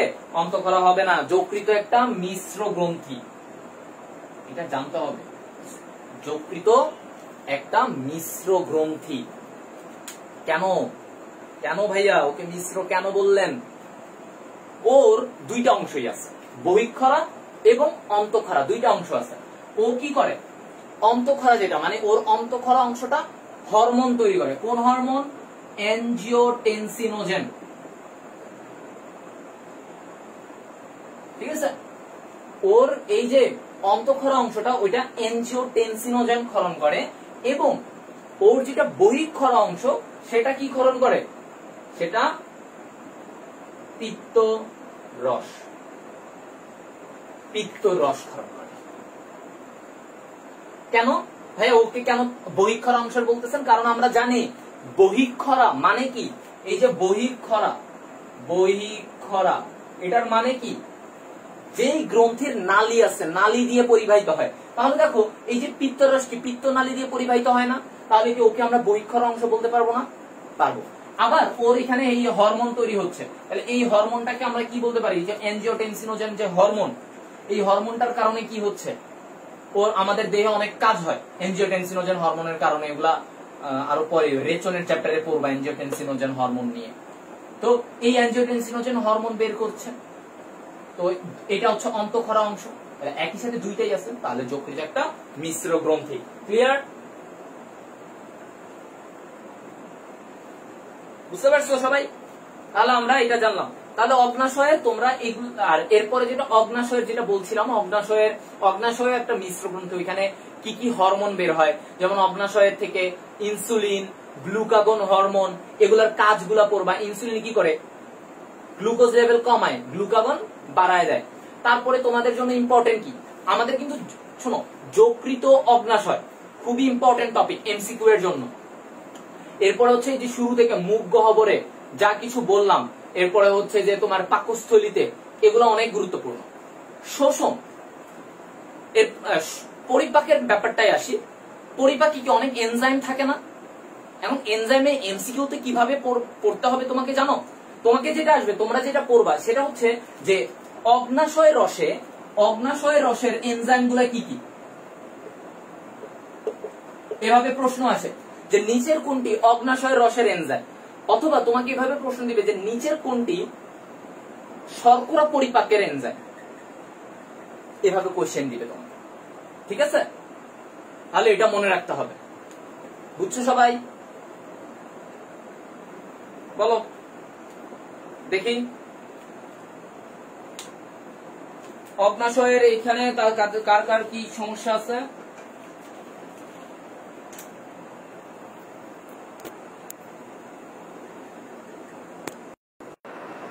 বলো তো, কারো কোনো প্রশ্ন আছে? বলো। এই যে প্রায় আর বেশিক্ষণ নাই, আমরা একটু ইম্পর্টেন্ট কথাগুলো বলি। তাহলে অগ্নাশয়ের রসে এনজাইমগুলো তোমাকে, যেমন ট্রিপসিন, কাইমোট্রিপসিন, ঠিক আছে, এগুলো কি প্রোটিন পরিপাক করে। অ্যামাইলেজ শর্করা পরিপাক করে। লাইপেজ লিপিড পরিপাক করে। এই যে বিভিন্ন এনজাইম। এরপরে তোমাকে আসতে পারে আন্ত্রিক রসের এনজাইমগুলো কি কি। ঠিক আছে, আন্ত্রিক রসের এনজাইমগুলো কি কি পাওয়া যায়, কে কাকে সক্রিয় করে, এগুলো ভালো করে পড়বা। নাম, তোমাকে কোনো বিক্রিয়া আসবে না যে ও ভাঙলে এটা হচ্ছে, এগুলা বিক্রিয়া আসবে না। যেমন আন্ত্রিক রসে শর্করা পরিপাক করে কারা? শর্করা পরিপাক করে হচ্ছে যে তোমার এই যে মল্টেজ, মল্টেজ থাকে, সুক্রেজ, ল্যাকটেজ, হ্যাঁ এগুলো থাকে। তাহলে এগুলো তো তোমাকে জানতে হবে। নাম, শুধু নামটা জানলেই তোমার সব কাজ হয়ে যাবে। তাহলে পরিপাকের মধ্যে তোমরা নামগুলা শিখবা, ঠিক আছে, যে এই গ্রন্থির এই এনজাইম এবং এই এনজাইমটা একে পরিপাক করে। যেমন তোমাকে যদি দেই ল্যাকটেজ কাকে পরিপাক করে, ল্যাকটোজ একটা শর্করাকে পরিপাক করে। এভাবে করে জিনিসটা জানবা, ঠিক আছে।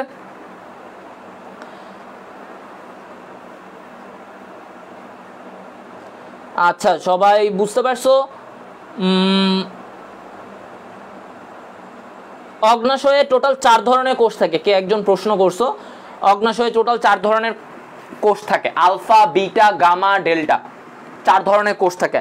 আলফা থেকে গ্লুকাগন, বিটা থেকে ইনসুলিন এভাবে বের হয়, হ্যাঁ, আর ডেল্টা থেকে সোমাটোস্ট্যাটিন, এই হরমোনগুলা। তাহলে আমরা কিন্তু এটা শিখলাম। এরপরে আসো শোষণ। শোষণের মধ্যে প্রক্রিয়া তোমাদের আসবে না খুব একটা এমসিকিউতে, কিন্তু ওইখানে কিছু নাম আছে, যেমন চর্বি শোষণ। চর্বি শোষণে কার মাধ্যমে হয়? ল্যাকটিয়াল নালী দিয়ে শোষণটা হয়। আর ওই প্রক্রিয়াটার নামটা কি? এক্সোসাইটোসিস। চর্বি যে শোষণ হয় ওই প্রক্রিয়াটার নাম এক্সোসাইটোসিস, ঠিক আছে। আর এই চর্বি শোষণ হয় কোন নালীর মাধ্যমে? ওই নালীটার নাম হচ্ছে ল্যাকটিয়াল, এটা একটা লসিকা নালী। এই যে স্পেশাল ইনফরমেশনগুলা এগুলো আসে, এই তথ্যগুলা তোমাকে পুরো প্রক্রিয়া তো জানা লাগবে না এমসিকিউ এর জন্য, এভাবে আসবে, ঠিক আছে, এটা মনে রাখবা। এরপরে যেটা আরো গুরুত্বপূর্ণ সেটা হচ্ছে কোন হরমোন পরিপাকে কি ভূমিকা রাখে, এই হরমোনের কাজগুলা। যেমন দেখো, মানে আমি যেটা বলতে চাচ্ছি, হরমোনের কাজ একদম পড়তে হবে, ঠিক আছে, হরমোনের কাজগুলা তোমাদেরকে জানতে হবে, শিখতে হবে। তো হরমোন দেখো, এখানে হরমোনের ভূমিকার মধ্যে আমাদের কি কি আছে, যেমন সিক্রেটিন। সিক্রেটিন কি করে? ও হচ্ছে এই যে পাকস্থলী থেকে অ্যাসিডকে বন্ধ করে দেয়। মানে যখন মনে করো পাকস্থলী থেকে খাবারটা ক্ষুদ্রান্ত্রে চলে আসে, তখন ও গিয়ে অফ করে দেয়, যে এই আর হওয়া দরকার নেই, ব্যাপারটা এমন, ও অফ করে দেয়। তো এটা হচ্ছে সিক্রেটিন। তারপরে আরেকটা হরমোন থাকে কোলেসিস্টোকাইনিন। ওর কাজ কি? ও যেমন হচ্ছে যে পাকস্থলীকে একদম শূন্য হইতে দেয় না, মানে পাকস্থলী থেকে পুরো খাবারটা যেন ক্ষুদ্রান্ত্রে চলে না আসে, আস্তে আস্তে যেন আসে, অল্প অল্প করে যেন আসে, এই জিনিসটা নিয়ন্ত্রণ করে হচ্ছে কোলেসিস্টোকাইনিন, ঠিক আছে। তাহলে কোলেসিস্টোকাইনিন কি বুঝতে পারছো? কোলেসিস্টোকাইনিন হচ্ছে তোমার পাকস্থলীকে শূন্য হতে বাধা দেয়, একদম শূন্য হতে দেয় না। এবং আরেকটা কাজ করে এই কোলেসিস্টোকাইনিন, পিত্তথলিকে সংকোচন করে, যার কারণে পিত্ত রসটা ক্ষুদ্রান্ত্রে আসে। এবং এই দুইটা হরমোনই ক্ষুদ্রান্ত্র থেকে বের হয়, বুঝছো? তো এরকম হরমোনের কাজগুলা পড়বা, এগুলা অনেক গুরুত্বপূর্ণ। হরমোনটা কোথা থেকে বের হচ্ছে, কি কাজ করতেছে, ভেরি ভেরি ইম্পর্টেন্ট। এরপরে আরেকটা টপিক হচ্ছে, বইয়ে যত জায়গায় ঘন্টার হিসেব পাবা, হ্যাঁ, তোমাদের আর আমি বেশি দেরি করব না, ঠিক আছে, অনেকটাই বেজে গেছে। তাও অনেকের অ্যাটেন্ডেন্স দেখে আরো বেশি চাচ্ছিলাম, বাট তাও হয়তো অনেকে আর এখন মানে এনার্জি হয়তো অনেকের কমে যেতে পারছে, ঠিক আছে। তো এখন দেখো, তোমার এই যে হরমোনের কাজগুলা, এই হরমোনের প্রত্যেকটা জিনিস পড়বা। যেমন এই কোলেসিস্টোকাইনিনের নাম কি, আরেকটা নাম কি, প্যানক্রিওজামিন। আমি এখন র্যাপিডলি অনেক কথা বলবো, এগুলো একটু জাস্ট শুনো, হ্যাঁ, কি কি পড়তে হবে। তারপরে হচ্ছে গিয়ে তোমার যত ঘন্টা আছে, যেমন দেখো পাকস্থলীতে খাবার এসে কত ঘন্টা থাকে, 2 থেকে 6 ঘন্টা। তারপরে পাকস্থলীতে আসার পরে এরপরে তোমার যখন এই খাবারটা এখানে থাকবে, গ্যাস্ট্রিক জুস ক্ষরণ হবে। গ্যাস্ট্রিক জুস কত ঘন্টা এখানে থাকে? 4 ঘন্টা এই গ্যাস্ট্রিক জুস ক্ষরণটা থাকে, ঠিক আছে। প্রত্যেকটা জায়গায় যত জায়গায় ঘন্টার হিসেব আছে, প্রত্যেকটা ঘন্টার কাজ তোমাকে মনে রাখতে হবে, ঠিক আছে। এরপরে পরিমাণগুলা, যেমন আমাদের মুখ থেকে লালারস প্রতিদিন কতটুকু বের হয়? 1200 থেকে 1500 মিলিলিটার, এই তথ্য ইম্পর্টেন্ট। তারপরে লালারসে পানির পরিমাণ কতটুকু থাকে? 95.5 থেকে 98.5%, এই পানির পরিমাণ। পিএইচ কত? 6.2 থেকে 7.4। এই যে যত ইনফরমেশনগুলো আছে না, এইগুলো অনেক আসে ভাইয়া, ভার্সিটি বলো মেডিকেল বলো, প্রচুর আসে। তারপরে হচ্ছে গিয়ে তোমার মনে করো একদম লাস্ট টপিক যেটা আমাদের, সেটা হচ্ছে স্থূলতা।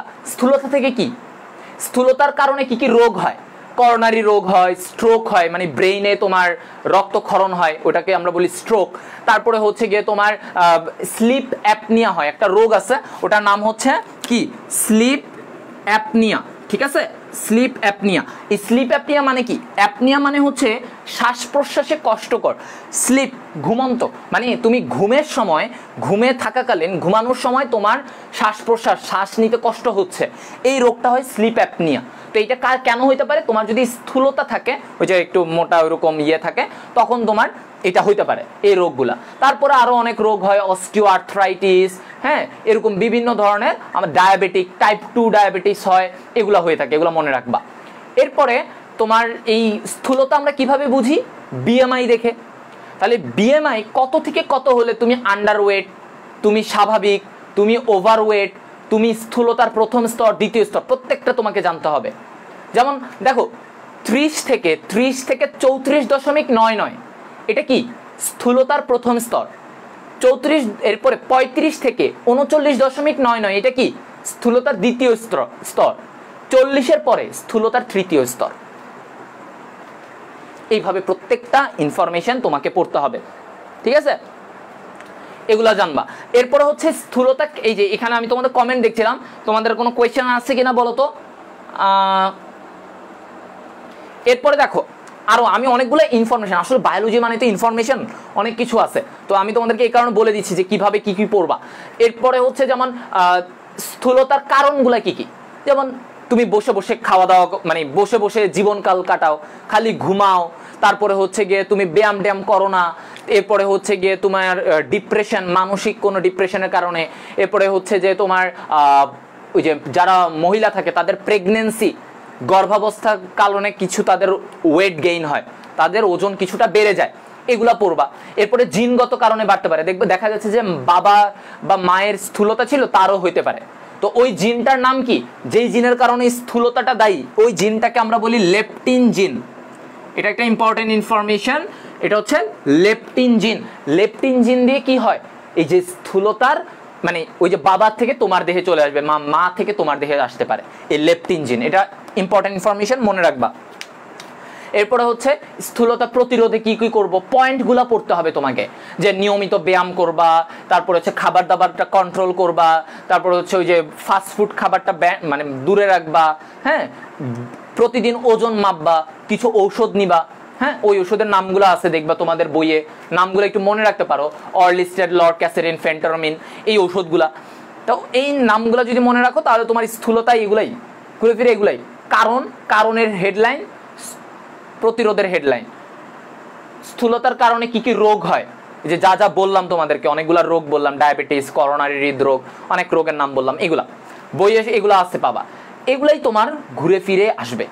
আর পরিপাক আর শোষণের বললামই তো, বিক্রিয়া এত তোমাদের দরকার নাই, বিক্রিয়া প্রত্যেকটা ওগুলো এইচএসসির জন্য দরকার। অ্যাডমিশনের জন্য তোমার এনজাইমের নাম, কোন রস থেকে, অগ্নাশয় রস থেকে কোন এনজাইমটা, আন্ত্রিক রস, মানে আন্ত্রিক গ্রন্থি, ক্ষুদ্রান্ত্রের প্রাচীরে যে আন্ত্রিক গ্রন্থিগুলো থাকে, ওইটা থেকে যে রসটা বের হয়, ওই রসটায় কোন এনজাইমগুলো থাকে, এগুলো জানতে হবে, ঠিক আছে? কে কাকে সক্রিয় করে, একটা জিনিস মনে রাখবা, ট্রিপসিনোজেন এনজাইম, হ্যাঁ, কোন এনজাইম? ট্রিপসিনোজেন। এই ট্রিপসিনোজেন এনজাইমটা কিন্তু একটু সমস্যাকর, বুঝছো? ট্রিপসিনোজেন ও কি, ও নিষ্ক্রিয়, ও নিজে কোনো কাজ করতে পারে না, ওকে সক্রিয় বানাইতে হয়। এই যে সক্রিয় বানায়, ওকে সক্রিয় ট্রিপসিনে বানায়। এখন ও তো সক্রিয়, ও নিষ্ক্রিয়, তাহলে এই সক্রিয় বানায় কে? এখানে একটা এনজাইম কাজ করে, এটাকে বলা হয় এন্টেরোকাইনেজ। এন্টেরোকাইনেজ এনজাইম খুবই গুরুত্বপূর্ণ। এই এন্টেরোকাইনেজ এনজাইমটা আন্ত্রিক রসে পাওয়া যায়। এই এনজাইমটা করে কি, এই যে অগ্নাশয় থেকে আগত ট্রিপসিনোজেন, যেটা কিনা নিষ্ক্রিয়, ওটাকে সক্রিয় ট্রিপসিনে পরিণত করে। এগুলো অনেক ইম্পর্টেন্ট এমসিকিউতে, বুঝছো, অনেক আসে। এরপরে এই ট্রিপসিন কি করে আবার জানো? এই ট্রিপসিন আবার আরেকটা মজার কাজ করে। ট্রিপসিন আবার আরেকজনকে, ও তো নিজে সক্রিয় হইলই, ও এখন সক্রিয়, ও আবার করে কি জানো? এই যে কাইমোট্রিপসিনোজেন, কাইমোট্রিপসিনোজেন এটাও কিন্তু নিষ্ক্রিয়। এই কাইমোট্রিপসিনোজেন নিষ্ক্রিয়, ওকে কি করে?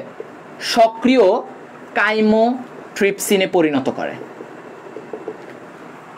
এই নিষ্ক্রিয় কাইমোট্রিপসিনোজেনকে সক্রিয় কাইমোট্রিপসিনে কে পরিণত করে?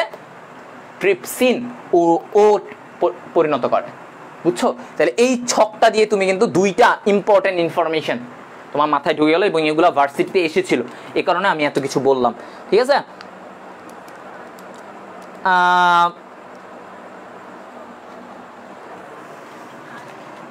তাহলে তোমাদের আর কোনো কিছু এখানে আর বলার আছে? ওকে, তাহলে কিন্তু আমরা সব কিছু তাহলে তোমাদের কিন্তু সবকিছু বলে ফেললাম, সবকিছু শিখালাম, সবকিছু মনে রাখবা, যে যে পয়েন্টগুলো বলেছি এগুলো সব ডিটেলসে মনে রাখবা। ঠিক আছে, তাহলে আশা করি তোমরা এই চ্যাপ্টারে ভালো করবা, একটু বইটা রিডিং দিবা, ইনফরমেশন যেভাবে পড়তে বলছি ওই জায়গাগুলো পড়বা। হ্যাঁ, আর এই চ্যাপ্টারটা খুবই গুরুত্বপূর্ণ, একটা 3 স্টার টপিক এটা। তো আশা করি যে তোমরা যদি ভালো করে পড়ো, তোমরা যদি ভালো করে শিখো, তাহলে ভালো পারবা। ক্লিয়ার? তাহলে বলো সবাই বুঝতে পারছো আজকের ক্লাসটা করে কি বেনিফিট পাইছো? বলো দেখি, লাস্টে তোমাদের একটু ফিডব্যাকটা নিয়ে যাই। বলো সবাই কেমন লাগলো, সবকিছু কি ক্লিয়ার, বুঝতে পারছো? চ্যাপ্টারগুলো এরকম অনেক চ্যাপ্টার আছে যেগুলো আমরা বুঝে যাব। ইভেন যদি ভালো বুঝানো যায়, তোমার কাছে ঘাস ফড়িংও বোরিং লাগবে না, বুঝছো? মানে তোমাকে যদি কেউ বুঝায়, তুমি বলতে পারো ভাইয়া আপনি তো পরিপাক, এটা তো সহজ চ্যাপ্টার বা এগুলা বুঝাচ্ছেন, এরকম কিছুই না। মানে আমি আপাতত ইন্টারেস্টিং একটা চ্যাপ্টার রাখছি যেন তোমরা বোর্ড না হও শুরুর দিকে। কিন্তু আমি যদি এখন ঘাস ফড়িংও বুঝাই, আশা করি তোমরা হতাশ হবে না, কারণ ঘাস ফড়িংও এমন ভাবে বুঝাবো যে তোমার মনে হবে যে ঘাস ফড়িংও তো এখানে এত কিছু, এত প্রক্রিয়া আছে, বাহ ভালো তো, এরকম মনে হবে। ঠিক আছে, ঠিক আছে। তো তোমরা এরকম আশা করি যে এরকম থাকবা। আরো সামনে আমাদের নেক্সটে কিন্তু আমাদের কোষ বিভাজন থাকতেছে, 25 তারিখ আমাদের কোষ বিভাজনের উপরে একদম মাইটোসিস মিওসিসকে পানির মধ্যে, পানিতে যেমন চিনি গুলায় দেয়, তোমাদেরকেও মাইটোসিস মিওসিস এভাবে গুলায়ে ট্যাবলেট বানাবো, ট্যাবলেট বানায় তোমাদেরকে খাওয়াই দিব। ঠিক আছে, শুধু তোমাদের থাকতে হবে ওই ক্লাসে ডিটেলসে বুঝার জন্য থাকতে হবে। এবং আমার মাইটোসিস এগুলো আমি অনেক ডিটেলসে বলবো। হ্যাঁ, এগুলা সব কিছু আজকেও অনেক কিছু বললাম, তবে আজকের চ্যাপ্টার তো অনেক বড়, তবে যেই টপিকগুলো বুঝিয়েছি আশা করি তোমাদেরকে হ্যাঁ এগুলা বুঝাতে পারছি। সো আল্লাহ হাফেজ, সবাই ভালো থাকো, সুস্থ থাকো এবং দোয়া রাখবা। হ্যাঁ, আমি ওটা এন্টেরোকাইনেজ লিখেছি, এন্টেরোকাইনেজ, একজন প্রশ্ন করলা। ঠিক আছে, ইনশাল্লাহ তাহলে ভালো হবে। সবাই দোয়া করবা ভাইয়ের জন্য, তোমরাও ভালো থাকো। আর কালকের এক্সামে ভালো করতে হবে, সবাই দিবা। এখানে 450-এর মতো আসো, আরো বেশি ছিল এতক্ষণ। আমি আশা করব সবাই পরীক্ষা দিবা, দিয়ে দেখো না কেমন পাও, আর একটু পড়ে দিও, তাইলে তুমি তোমার লেভেলটা বুঝবা তুমি কোথায় আসছো এখন। যেন এরপরে তোমার যদি যখন একটু খারাপ করবা, তোমার মনে আসবে হায় আমার তো এখনো বইটা ভালোভাবে পড়া হয় নাই, আমি তো এখন অনেক কিছু পারি না, এরপরে তুমি যাবা পড়তে। ঠিক আছে, সো ওইভাবে পড়ো। আজকের ক্লাসটা একটু ফলো রাখবা, যেগুলো শিখাইছি এর ছাড়াও তুমি নিজে একটু বইটা পড়বা। ঠিক আছে, আর নয়তো কিন্তু তোমার মনে হবে যে দিন শেষে আমি কিছু পারি না, তোমার এটাই মনে হবে, বইয়ের উপরে কেউ নাই। ঠিক আছে, মেইন বুক। ওকে, আল্লাহ হাফেজ, সবাই ভালো থাকো, সুস্থ থাকো, দেখা হবে সামনে, বিদায়।